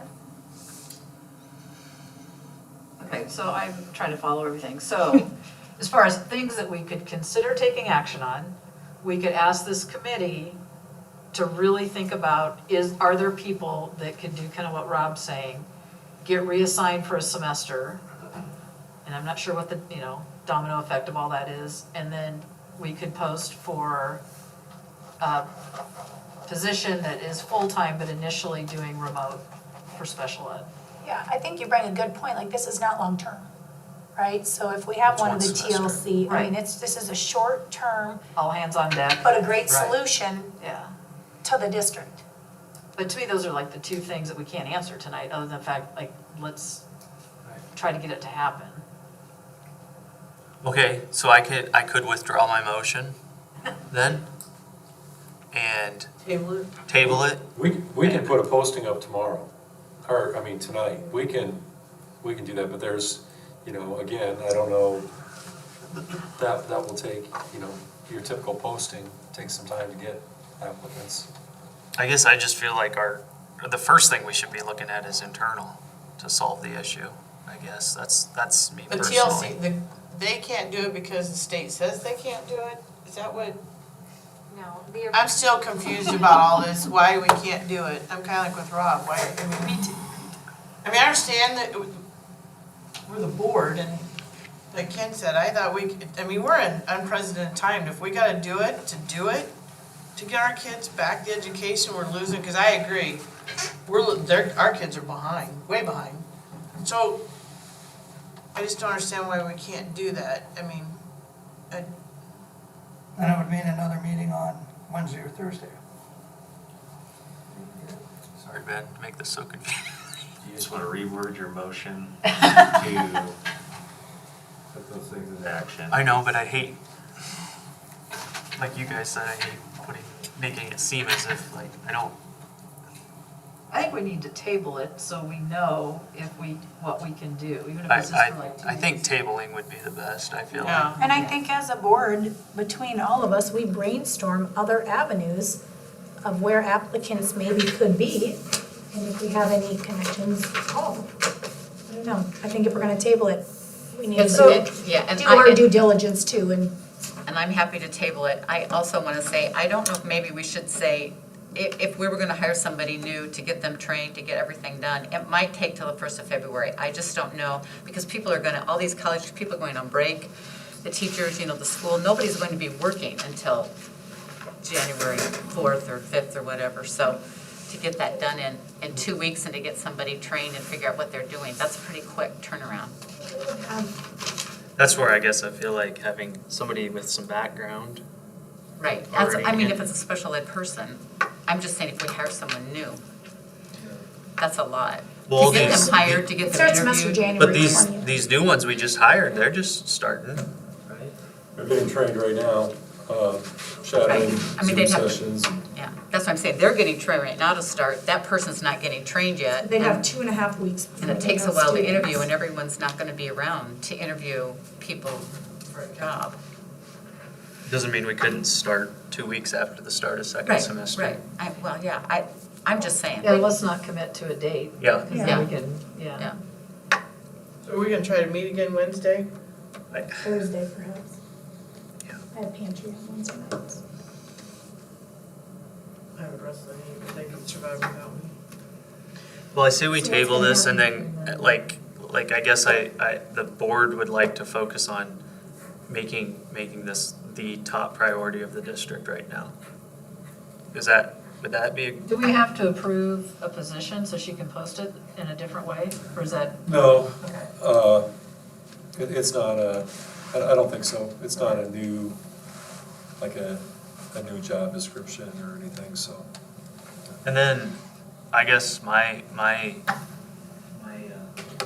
input would be to contact that committee and see as soon as possible, if they can meet as soon as possible to discuss bringing somebody over with a background to help fulfill this position. That would be my number one, I guess, Do you especially if we don't hire think we can somebody? get somebody. Do is it appropriate just to have a board representative at that meeting? So if they have questions pertaining to the I don't board, know. I it's- feel like they could watch the video and see how adamant we were. too. Is the I pay don't know. scale the same?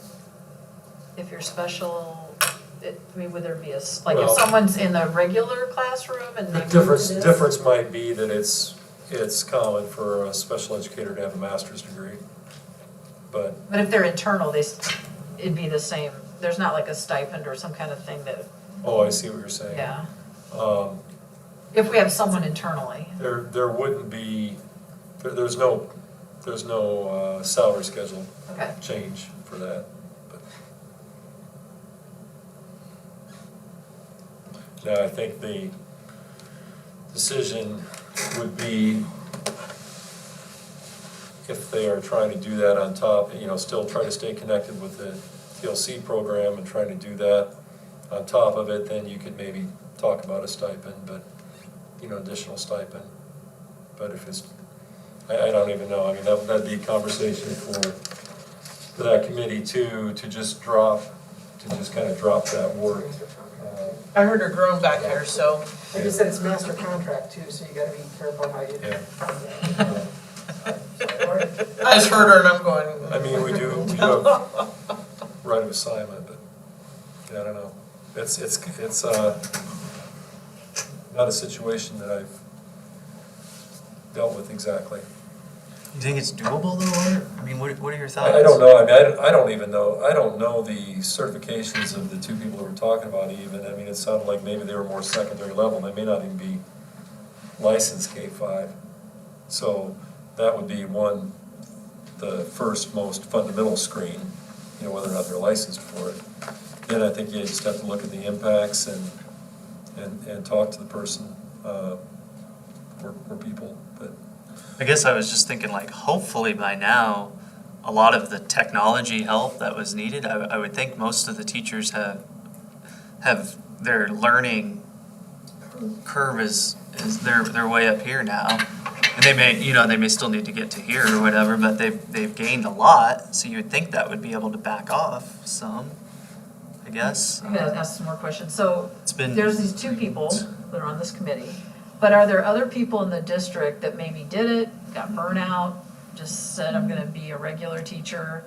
Are they there where we could say, okay, you're assigned over here for one semester, we're gonna hire a long-term sub over here? So, you know, look, the whole district of who would maybe be willing to do that for a semester, and then backfill with a long-term sub? I just would like to think out of the box, like kind of what Rob's saying is just, you know, how can we get elementary full-time? Yeah, I mean, it would have to start with just a search of the certifications. So are we at the point where we can say we want to get together again on Thursday? Wednesday or Thursday? And I'd like to know, Well, no, can we meet Wednesday or Thursday? Will that work? I can meet, everybody I'm looks at their taking things calendar. over, but I mean, I'm just, No, that's fine, Ken. Thursday's better, but I have wrestling Thursday, but I can see if I get somebody to cover me. I can meet Thursday. 5:30, Thursday, 5:30, single issue. single issue. It might take 12 hours, but still just a single issue. Yeah, okay, Thursday, Thursday 5:30. at 5:30? So this is tabled, so. okay, so I'm gonna keep So, saying. oh yeah, so Carolyn wanted to get So across. my points are we gonna let maybe post? I would say post, Yes. do, Go ahead and post. pull everything and say whatever we can do. I would like to know all the people that have the endorsements or certifications in the district, Okay? along with that committee. Everybody that has the certification for K through 5, or K through 5. What'd you One that say? would be appropriate, just to know who used to do it in their past, don't do it now, and see if we could think outside the box. And have all those people approached. Well, let's get a list of them, maybe there's none, maybe there's 10. Yeah, You know what I mean? And then maybe you could start thinking about, do you have a move in there for the semester and backfill with the long-term sub? yeah. Which that'd be another thing. What was your first one though? The position. Oh, position posted, okay. We don't have to vote on that, right? No, you don't need it. Oh, you just did it? You just posted. Fast. It's got a little bit of approval, but. Yeah, okay. Point of clarification. Then everybody's in agreement that there'll be no change in middle school and high school. Okay. Saying that out loud for everybody to hear that's listening. I agree, yeah, Yes. We would continue on, doesn't really take a notion, but middle school and high school would stay the way they are. right. And I think we discussed, or we talked about that in the, I swear we've talked about it. We have talked about it. It's, with the breadth of curriculum, it's more difficult. Yeah. Your one option there, which we're actually making some strides on, Yeah, but I still don't know if it's educationally the best thing, is the zooming in. yeah, You know. yes. So, if we get to that point where it's a very small number or something, Yeah. that might be another, Right, another decision point. right. Yeah, because I asked each of you guys where you were on that, if we would be willing to just look at K through 5. Another point of clarification too, I know we kind of gone down the special education route. I don't think it's been discussed any further.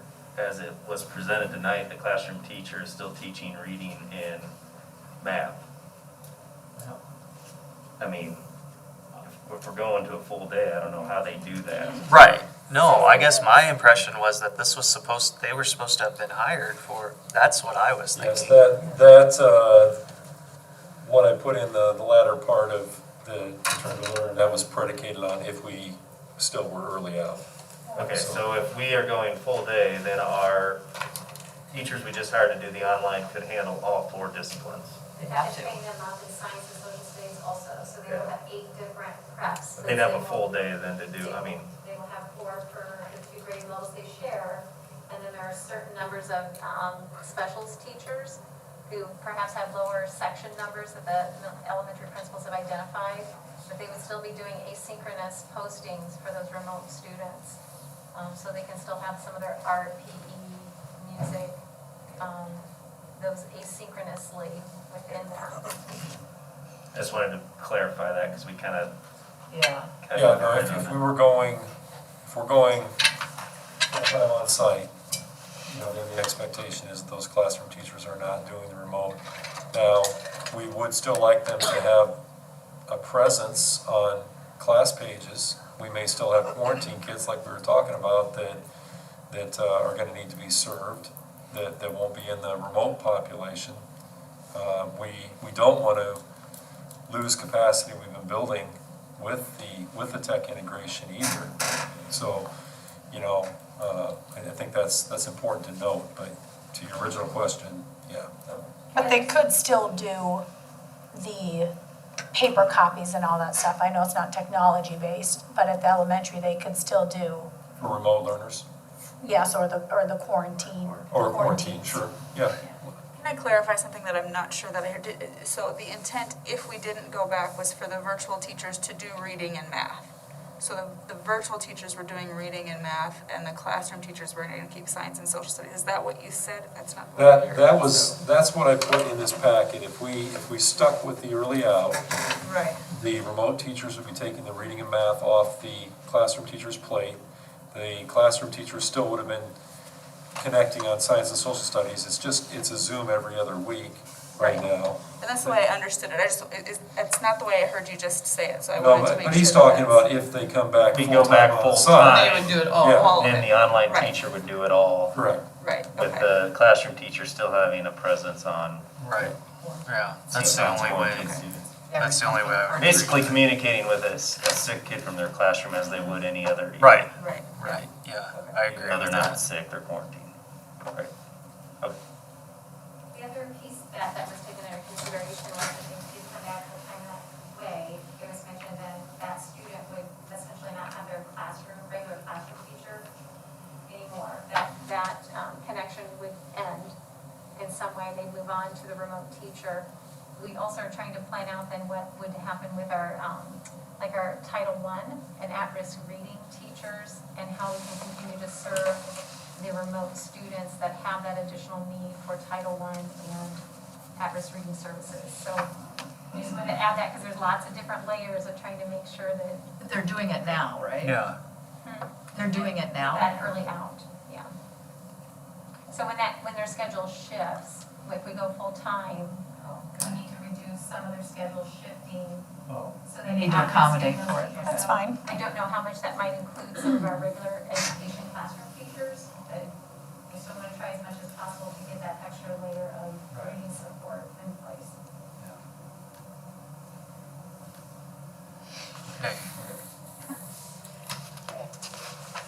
okay.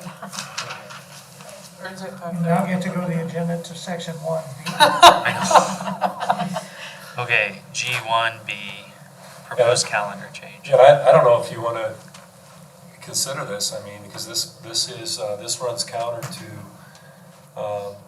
what you're just talking about in terms of instructional time, and, you know, but this was identified a date, and again, not to compare, but I know other districts are looking for those ways to give teachers some additional time and take a little pressure off them.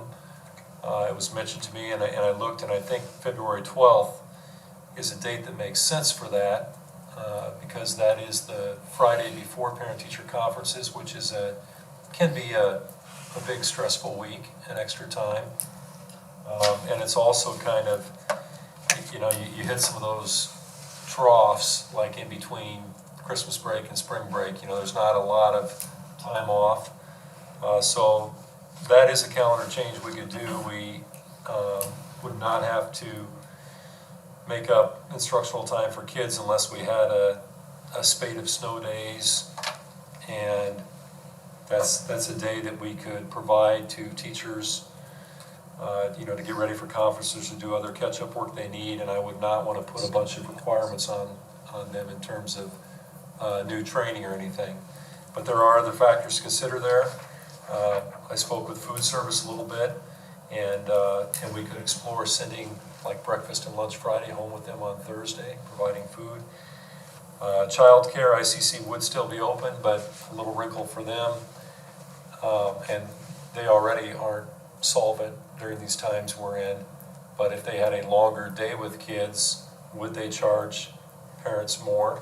Obviously, we've got another childcare impact for parents here if we have a non-school day. Support staff, I really wouldn't want them to lose hours. I talked a little bit, food service and custodial would still be on site because we have childcare there, and there would be cleaning and other things we could do if there was extra time. Ron Swartz said the bus drivers could have an option to come in and get a couple of hours to clean buses if they wanted to. Associates, I don't have a firm idea on that, but maybe they could come in for other tasks as well, or have some paid training. And then the final question, if the board even wants to consider this, would be, would you want your teachers on site or not? But, given the conversation we just had about lost instructional time, you may not even want to take this up. I was just gonna say that, I would propose that we do not do this because of the discussion we just had and Rob's comment about for the students. I think we're struggling to get the students in the classroom. We're trying to think outside the box to get them in the classroom. I understand teachers need to be organized, but I kind of trump that with the needs of the students under these circumstances. I use that as a rationale for a work day, to be honest. The being organized for conferences, to be able to count it as a contract day. The original thought was really more to give teachers a little relief. Yeah. There was discussion in the Human Resource Committee meeting about, these guys have been doing all of this stuff. Is there anything we can do to somehow show some appreciation and realize it's been tough? The ones that are doing, as they're operating now, they're doing that in the classroom and the online. But we're talking about a different arrangement, potentially a different arrangement by then. So probably not a good idea to consider that at this time, in my opinion.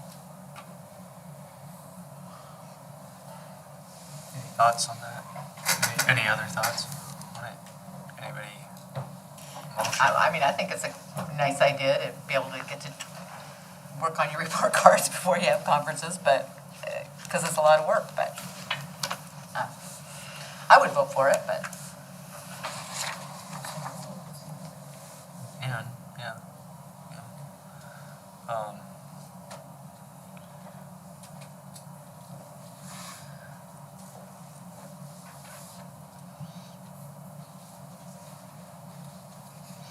I agree I'm with thinking softly in my head. I agree with the points that were made, like, based on the conversation we just had, we're now taking a day away, but I think if you look at it long-term versus one day, long-term, we're getting kids in school more hours now every day. This is a day. It'd be like us starting 1 week later with Right. a plan. It's a day that, quite frankly, our teachers and staff and bus drivers and food service people probably need and deserve, and what we just talked about. But I look at it more as a long-term add hours back onto the school day. This is a one-time thing that I think would be beneficial right before conferences. We haven't done it historically. We used to have a work day before semester conferences, we always did. Yeah, they won't have, because of the extra hours and conferences, they will not have school the Friday after conferences. This would actually give them 2 Fridays in a row, one before, one after. So, there is that day, and then we do have at the end of the semester, we do have Does it make more sense to say you don't have it after, you have it before, so they can get their work done? Because the after is more like, we're done, take a break. Yeah, but That's they how I don't always look require at them it. to come in on that Friday. They can go do whatever they want to do. But what I'm saying is should that day after just be the day before and get rid of the day after then? Yeah, but the day before, they're gonna be working on grades. Right, And we right. require them to be in office, I to be think- on site. I think one reason the day after is there, and they're not hourly employees, but, you know, I think when you look at workday, that's within the same work week at Friday, and if you did the day before, it's not in the same week. Does that make any sense, John? Would that make any difference? On the different days? Because the 2 days are evenings, so they have a full day and then evening, so it counts as a day and a half on those 2 Right, days. yeah, So the then hours that- are there those for two the week is why they half don't have days, the right. Friday. But what I'm saying, you know, Carolyn's idea, and I don't know, I probably wouldn't recommend shifting the week, just, I don't know. I'm with Ben on this. The discussion we just had was kind of an everyday effect, like bringing the kids back till 3:05 and getting it there, and this is kind of a gift we can give to our teachers. Well, they'd still be working though, really. It would be a contract day. I think They it would would be, be on- it would they be would a be on very site. flexible day for them. Yeah. And I think, you know, the board could decide whether you expected them to be on site or not. That's a question I think that was hanging out there too. Any chance we could throw in an hour of stop the bleed training, CPR training that would be optional on that day for them to, I mean, I think that would be dependent on if they wanted to? the fire department and their availability. Yeah. And Yeah. It was my goal not to Oh, not to nothing. make it less of a Okay. gift by putting training Okay. on it. but- Okay. If I you're was- working on your grades and getting ready, that's kind of Yeah. your full day and it's kind of what you What just about want like to the do. bus? Like, is there a need for like food service, I mean, bus we used drivers, to have a custodial workday to know that always. kind of stuff too? Since they're there every day in the hall, like offer it for them to have something like that for our support staff to be able to have something like that. I don't know. I'm just thinking. Yeah, probably, but I mean, I totally agree with what you're saying, but Art's point too, I mean, the teachers aren't the only ones working extremely hard right now. I agree. I So agree. I think the intent of it being a free day should probably be well, not a free day, but a free day to catch up on work you need done should be afforded to all employees. I agree Okay. with Ben and Sue.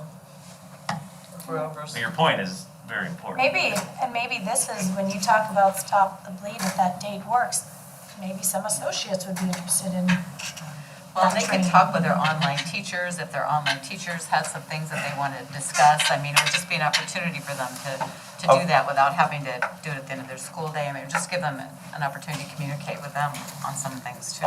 I'll make a motion to approve the proposed calendar change to make Okay. February 12th a non-school day. Okay. Motion made by Ken, seconded by Donna. Any further discussion by the board? All those in favor say aye. Aye. Any nays? Nay. Nay, Karen. Motion carries 6-1.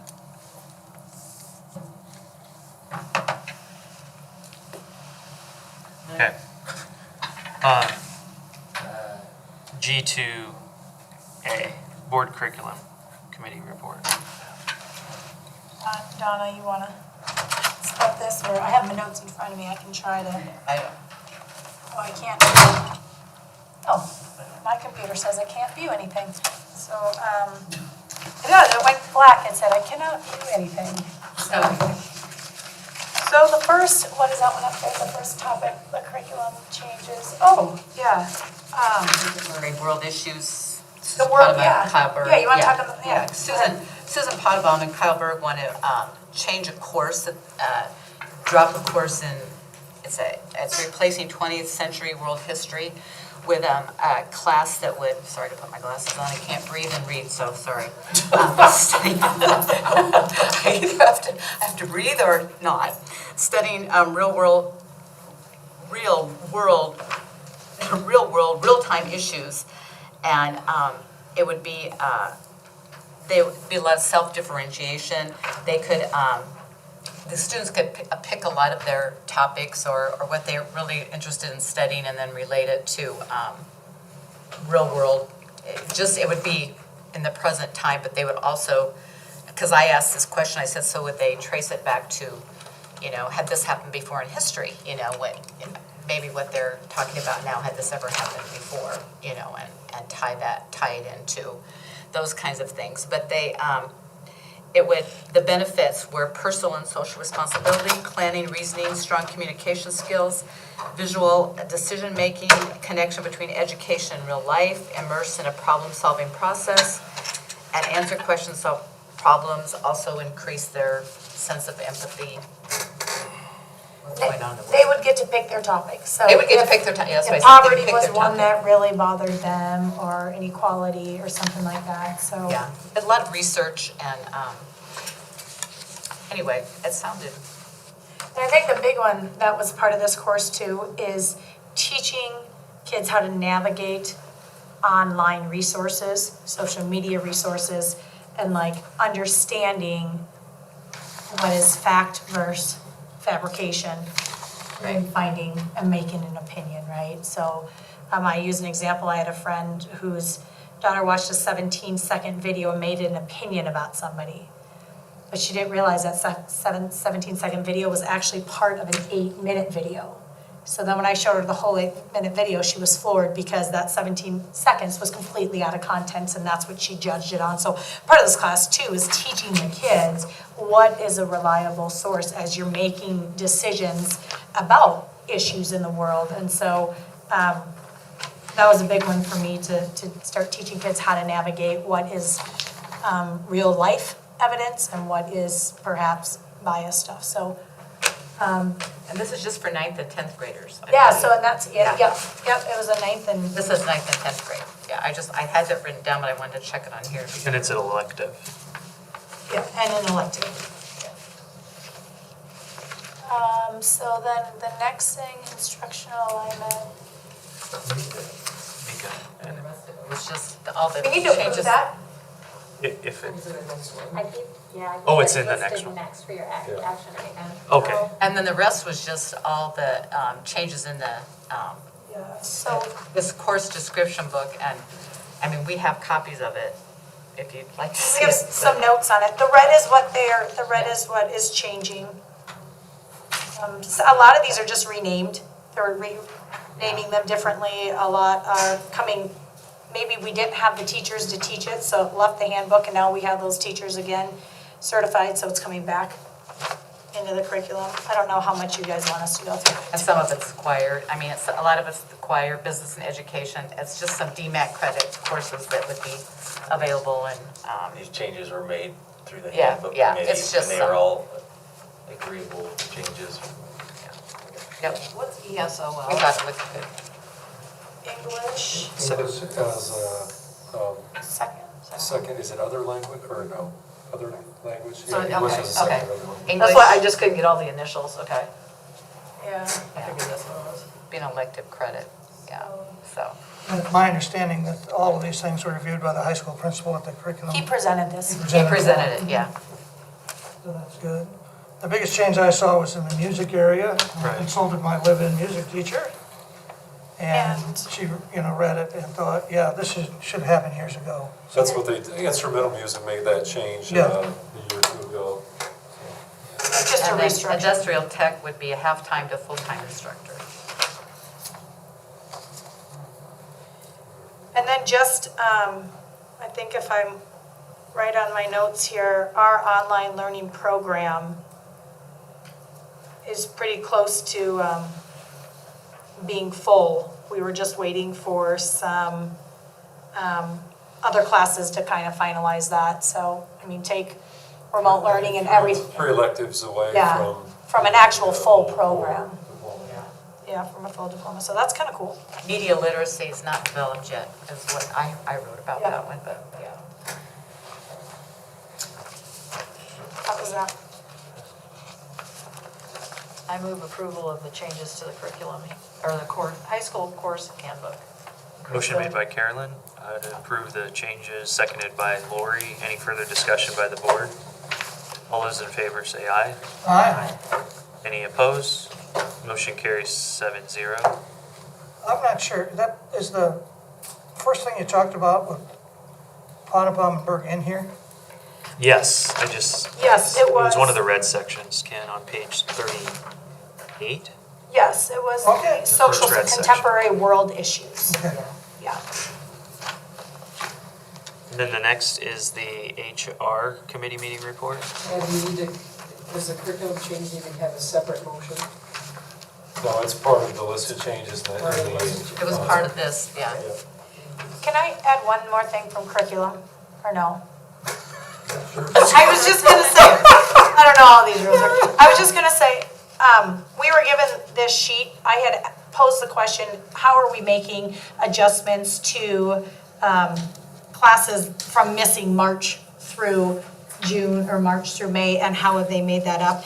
And so it was just really neat to see that they actually all our individual classes grades actually did get together and create a whole database of what they could skip, what they're going to shift as new topics or new, so when parents come and ask you, you know, how far behind are our kids because they didn't get anything from March till May, this priority, redefining and reaffirming the priorities was really neat to look at. So it goes through, like, for example, second grade unit 6. This is what they are now doing, and this was some stuff that they can remove because of time or something like that. So they didn't take a lot of time to look at what the kids missed through that time, and then. Human Resource Committee meeting started off with Mimi updating us on the COVID updates, which are pretty much the same as you'll see on their website. As of the 10th, it's up. Staff was still 0 to 5. Staff was low, yep. And student number was very low. And that's still true today?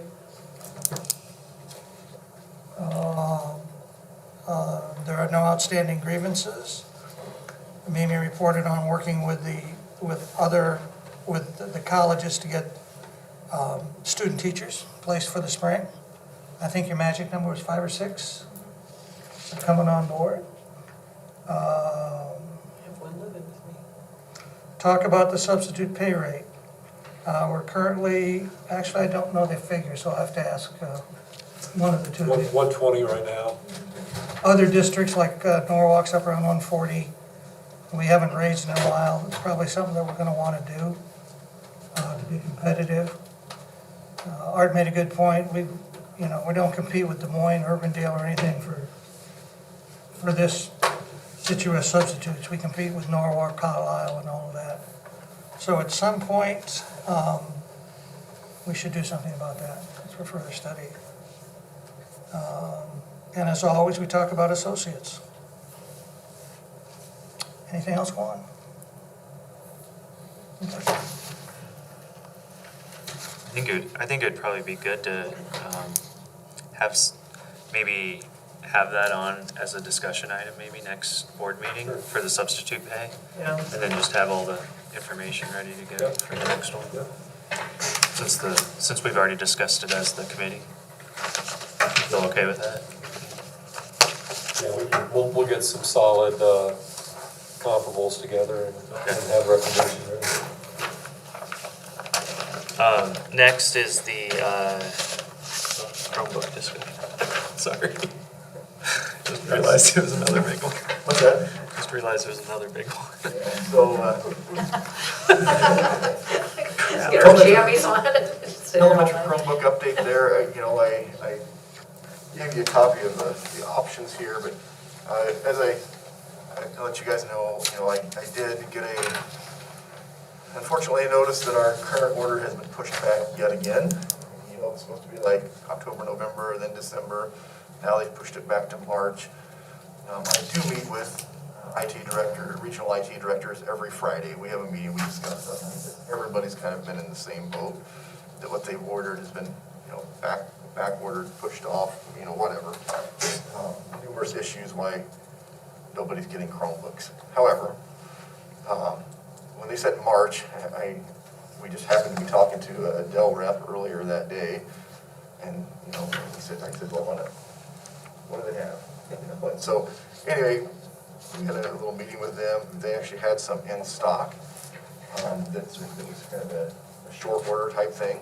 They said, we have a big batch that we just happened to get, and if you can order them today, we can get them for you. And I said, well, that's probably not doable.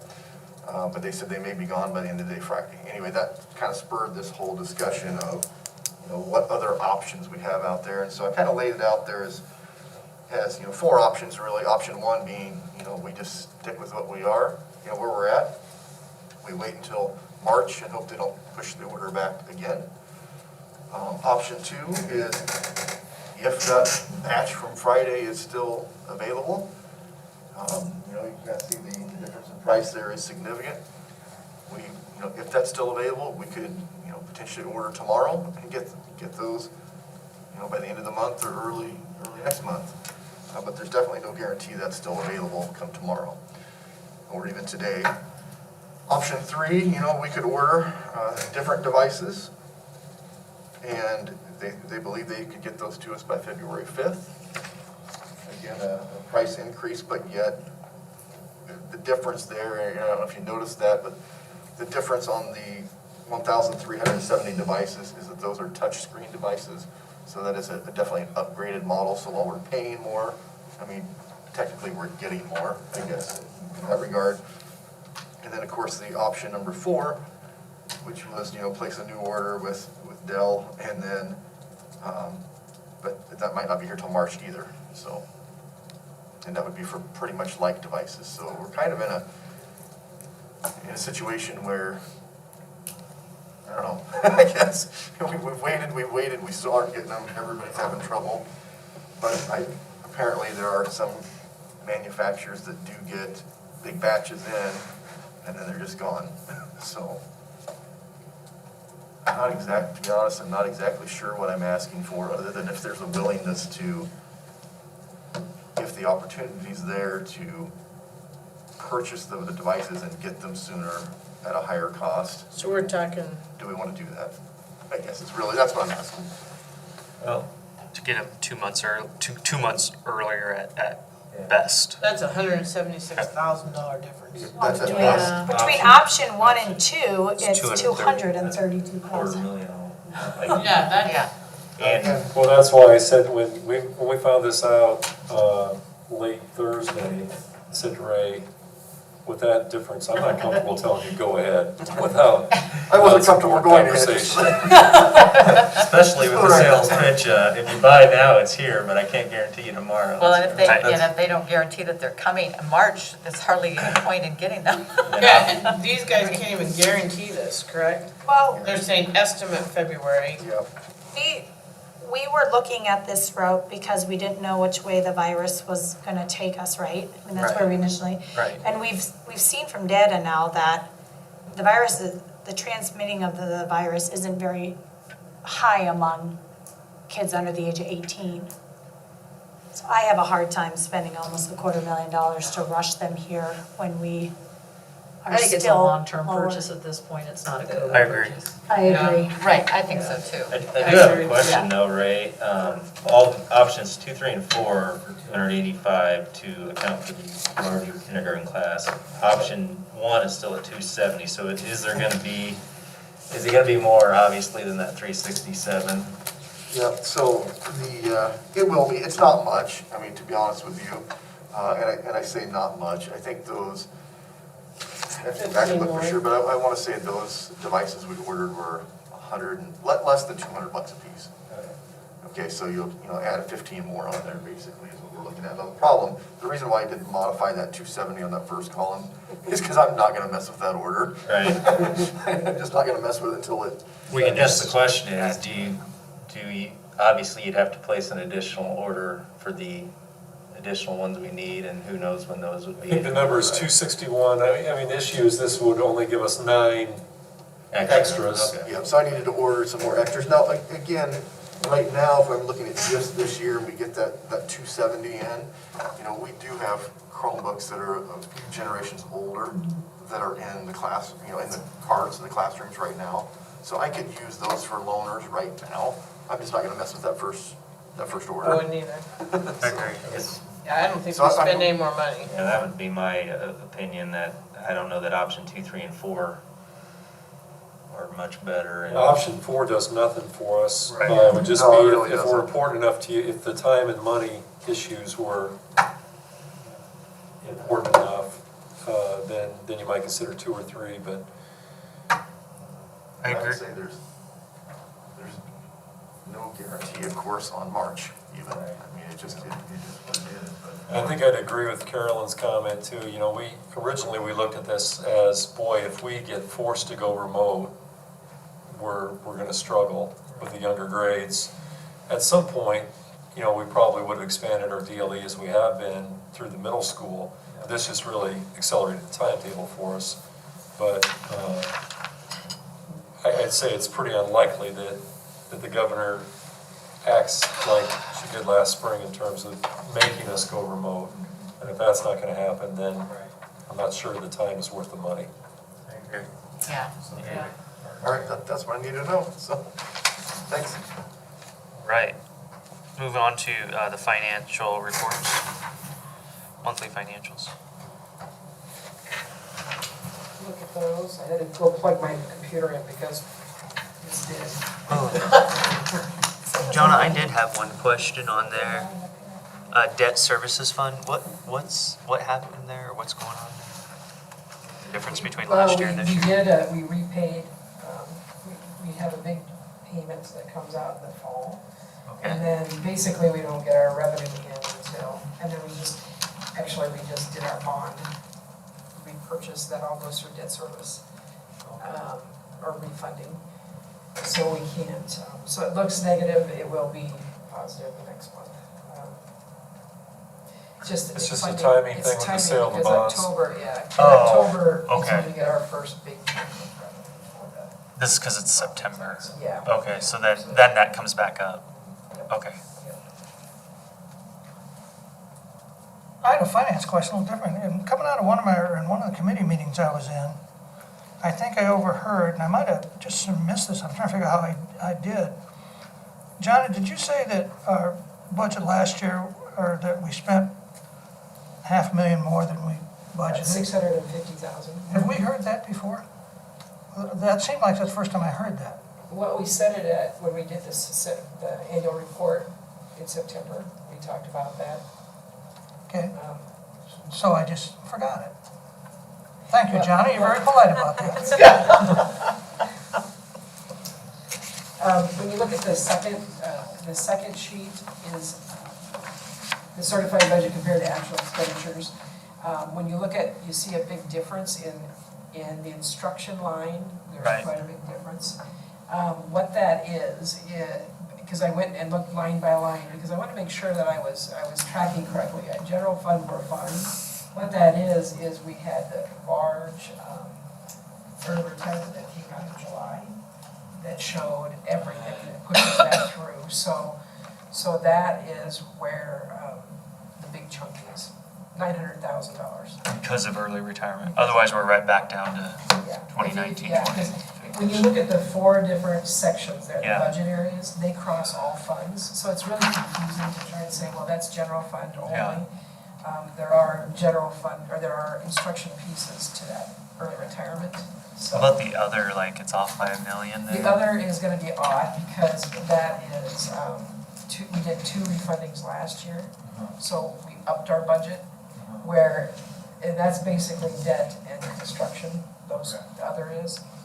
So this year, we weren't planning to do that, well then again, we've done it again. So we will need to do that again for our budget again, once we get all those processed through, so. Is some of the support services also the early retirement as well? Could be, yep, it Okay. is, because that is a lot of our facility staff did almost a major turnover. Yeah. So, and we had some, and then food service, there was a little bit, again, that was managed. We did hire an additional district nurse, I mean, but that's, Yeah. But if I pull through the instruction area and just look at general fund, we are on track. Okay. So, yeah. But that does, I looked at that one, ooh, I need to look at that. So our cash is going down. Cash is not cash is not as concerning to us because we couldn't the last 2 years bond or get any extra cash for our cash reserve. We've had the expenditures, we've had the budget increases, we just can't grab that cash until this next year. So 2021, we'll be able to cash reserve some funds to bring that back. But we'll wanna look at that to see, is it feasible to bring that back, as we look at where all valuations should come in January, early January, so we'll be able to kind of see put our first budget figures together. Right now, it's kind of a waiting time, trying to figure out where our valuations will be. We don't take bets on that, but,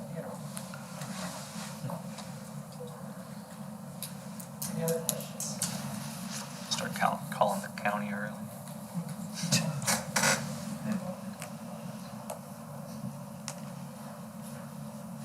Okay. Any other questions on the monthly financials? Okay. Need a motion. Will we accept the monthly financial reports? Motion made by Ken, seconded by Carolyn. Any further discussion by the board? All those in favor say aye. Aye. Motion, any opposed? Motion carries 7-0. Next is the facilities meeting report. Bernie came and talked about maintenance that needed to be done on the north gym and the east gym. North gym's floor has been there 18 years, so it needs a little fixing, facelift. Talked again, we mentioned this about the purple bleachers. So a lot of the purple bleachers are cracking in the north gym, so it's like a chemical issue within the purple that they're thinking, so. The paint's cracking or the bleachers? No, are the bleacher themselves are cracking. Yeah, it's crazy. Bad batch of dye or something, they Yeah. make weekend. Really? Yeah. So don't sit on the purple ones, no. They're probably not under warranty still. No, that was pretending that they were out of warranty. After. Does that go under any equipment? Under that insurance plan? No, it's not, it doesn't plug in. Well, They do move, don't they? That might be something. the electric part of it, part of the repairs. Huh. I bet that couldn't go bad too. Has this been on a list before? Sure, kids, Yeah. short Get that done. baby out pretty quick. Oh, geez. And the east gym, it's been 25 years. Jeez. And they said it's like an ice rink up there, so they do need to do sanding and kind of refresh it. They need to do some new paint and then new logo and staining. Which gym? The east gym. East. One That's the downtown. old gym? At the The high old- school, yeah, at the high school. The old yeah. gym, the one you were in. Yeah. Yeah. That's exactly. Emmy, You're old. Emmy. Maybe I need a facelift and a refurbishment. Even Bernie said on the main gym, 18 years is well past the recommended time, well past it. Is this something we could work in with the architects that we were talking about, or is this something different? I don't think first of all, we wouldn't want to wait. Okay. And I think really when they talk about telling the story and what we've done, I think it flows kind of naturally. We've taken care of the inside, the inside of the gym. Some things we're talking about the auditorium, and then one of the proposed areas, for a potential bond issue is the outside, the entry, moving from the inside out. So I don't think we want to wait on that. This is a this summer thing. Okay. Yeah, it even has possible spring break, yeah, Oh, yeah. and summer projects, Oh, I so- see it now. Yeah, that's right. I forgot that. Spring break. So That's the yeah. gym section, okay. Yeah, that's the gym side. And then, The auditorium, that's a little more of an unknown. Our auditorium managers have put together a wish list, and that gets expensive and comprehensive very quickly. We've had the seats on the budget for several years, but now there are lots of other things that you see listed in the auditorium: paint, light, and seats. But there was quite a list that goes even beyond that. So we're going to be in the investigation stage to see what's practical and what's affordable, how far we can go with that. A good point that Bernie made is the seats are coming. So we're gonna take all the old ones out. That's a time to do something, if you wanna paint, or do something like that, so.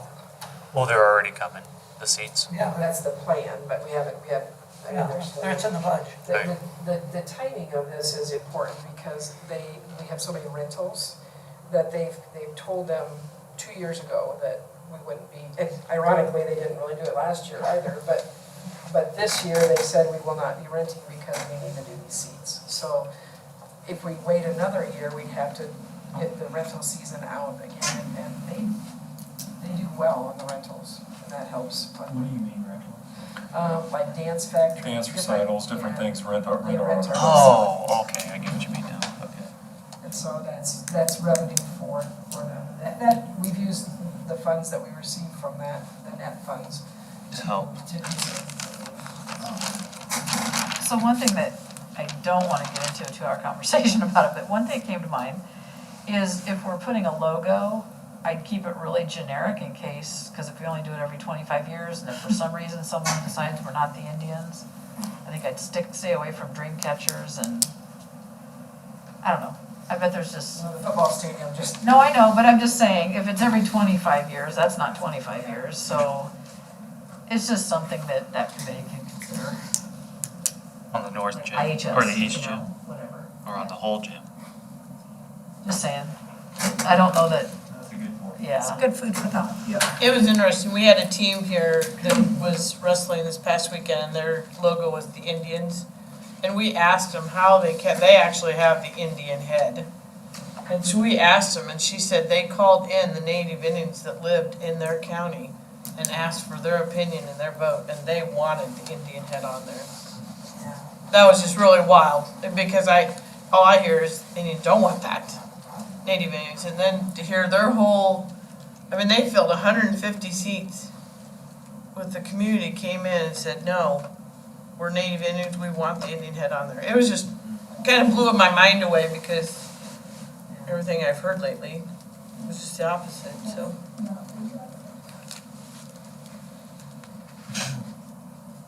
And then the next is the architect presentation. We all were there for that. Yeah, we acted on that, yep. We're losing steam here. Next is is that it? That's it, yep, we're done. Right, facilities projects update. So the cameras, how are the cameras doing? They've been working this week, I don't know. They've been working steady for weeks, so. Yeah. They're making progress. I actually called to get an update today, but didn't get a response back. Even if you look on this building, you'll see cameras on the corner buildings and the backside, so you can see. Oh, Yeah, if they had a scissors lift out, they've had it around, they've been up in the ceilings. And really quick on that, we have a vision of getting cameras in the elementaries. Correct? Yes? Just down the road. Okay. Next is the policy committee meeting report. Nothing very significant. Was this the first reading? Yes. Ron, trying to read it up there. Was this the one with the bus? Yeah, a I lot of think Ron it Schwartz is trees reviewed. related. He did get back to us with a few edits. Yeah, he reviewed it though, edited some things, but overall, he did not have any concerns or other suggestions other than what was fixed in that first reading. Is this one we could waive the second reading part? I mean, That's up to you. We've waived second readings sometimes if there's a rush to get them in. I can tell you there'll be one of those coming in January because we have new chapter 103 seclusion and restraint rules. We're supposed to have an updated policy by January 20th, but we don't have a model policy yet. So we'll do that at our next policy meeting the 5th. Hopefully waive second reading the 11th. This said, it doesn't matter particularly if you want to waive a second reading. I don't think they'll change between now and then, but there's no rush to do that. So it's. I would agree. Ron's reviewed them. Most of the editing, if I recall right, was interesting choices of words that they decided to change within the policy, which didn't make a whole lot of sense in some instances. So I would, with that, I'll move approval to waive the second reading and approve the listed board policies. I'll second it. Motion made by Ben to approve the reading of the board policies and waive the second reading. Seconded by Carolyn. Donna. Seconded by Donna. next thing I usually say. say aye. Yeah, any further discussion by the board? Gosh, I lost my train of thought. Carolyn and Donna mix, you guys have both read on tonight. Yeah, okay, any opposed? Motion carries 7-0. Sorry, guys. Next is the board calendar. Finance in the morning. Do you guys have a 10? We're not doing the technology on the 22nd, right? I don't, Right, we said we were, I'm not gonna be here. oh, I don't even remember. I didn't You even don't think remember. we were gonna be here? I thought that was before Thanksgiving we did that. Oh, was that thing, okay, Yeah. sorry. I'm actually intending to take that day off, but I'm so tired, I don't care. That's- I'm good with coming in too either way. So when is our, it's December I'm around, but I 22nd? have That's vacation. next. Tuesday. I will Be be here You're gone. January 11th. No, Well, I'm not anywhere. I'm on vacation. Oh, if Ray feels there's nothing. If you've got She's on something. a like- staycation. Yeah. I'm sure there's some things I could update you on, but I'm sure. Okay. Well, yeah, if you guys are both Send them an update. wishing to take a vacation, then that's all right. No, let's just do that. I'll send you an update on some stuff. There you go. Yeah, all right. If we want to meet, we can. I move to adjourn, Mr. President. Motion made by Ken, seconded by Ben. All those in favor say aye. That'll be all this time. Motion carries 7-0. Adjourned. From the 5 o'clock, so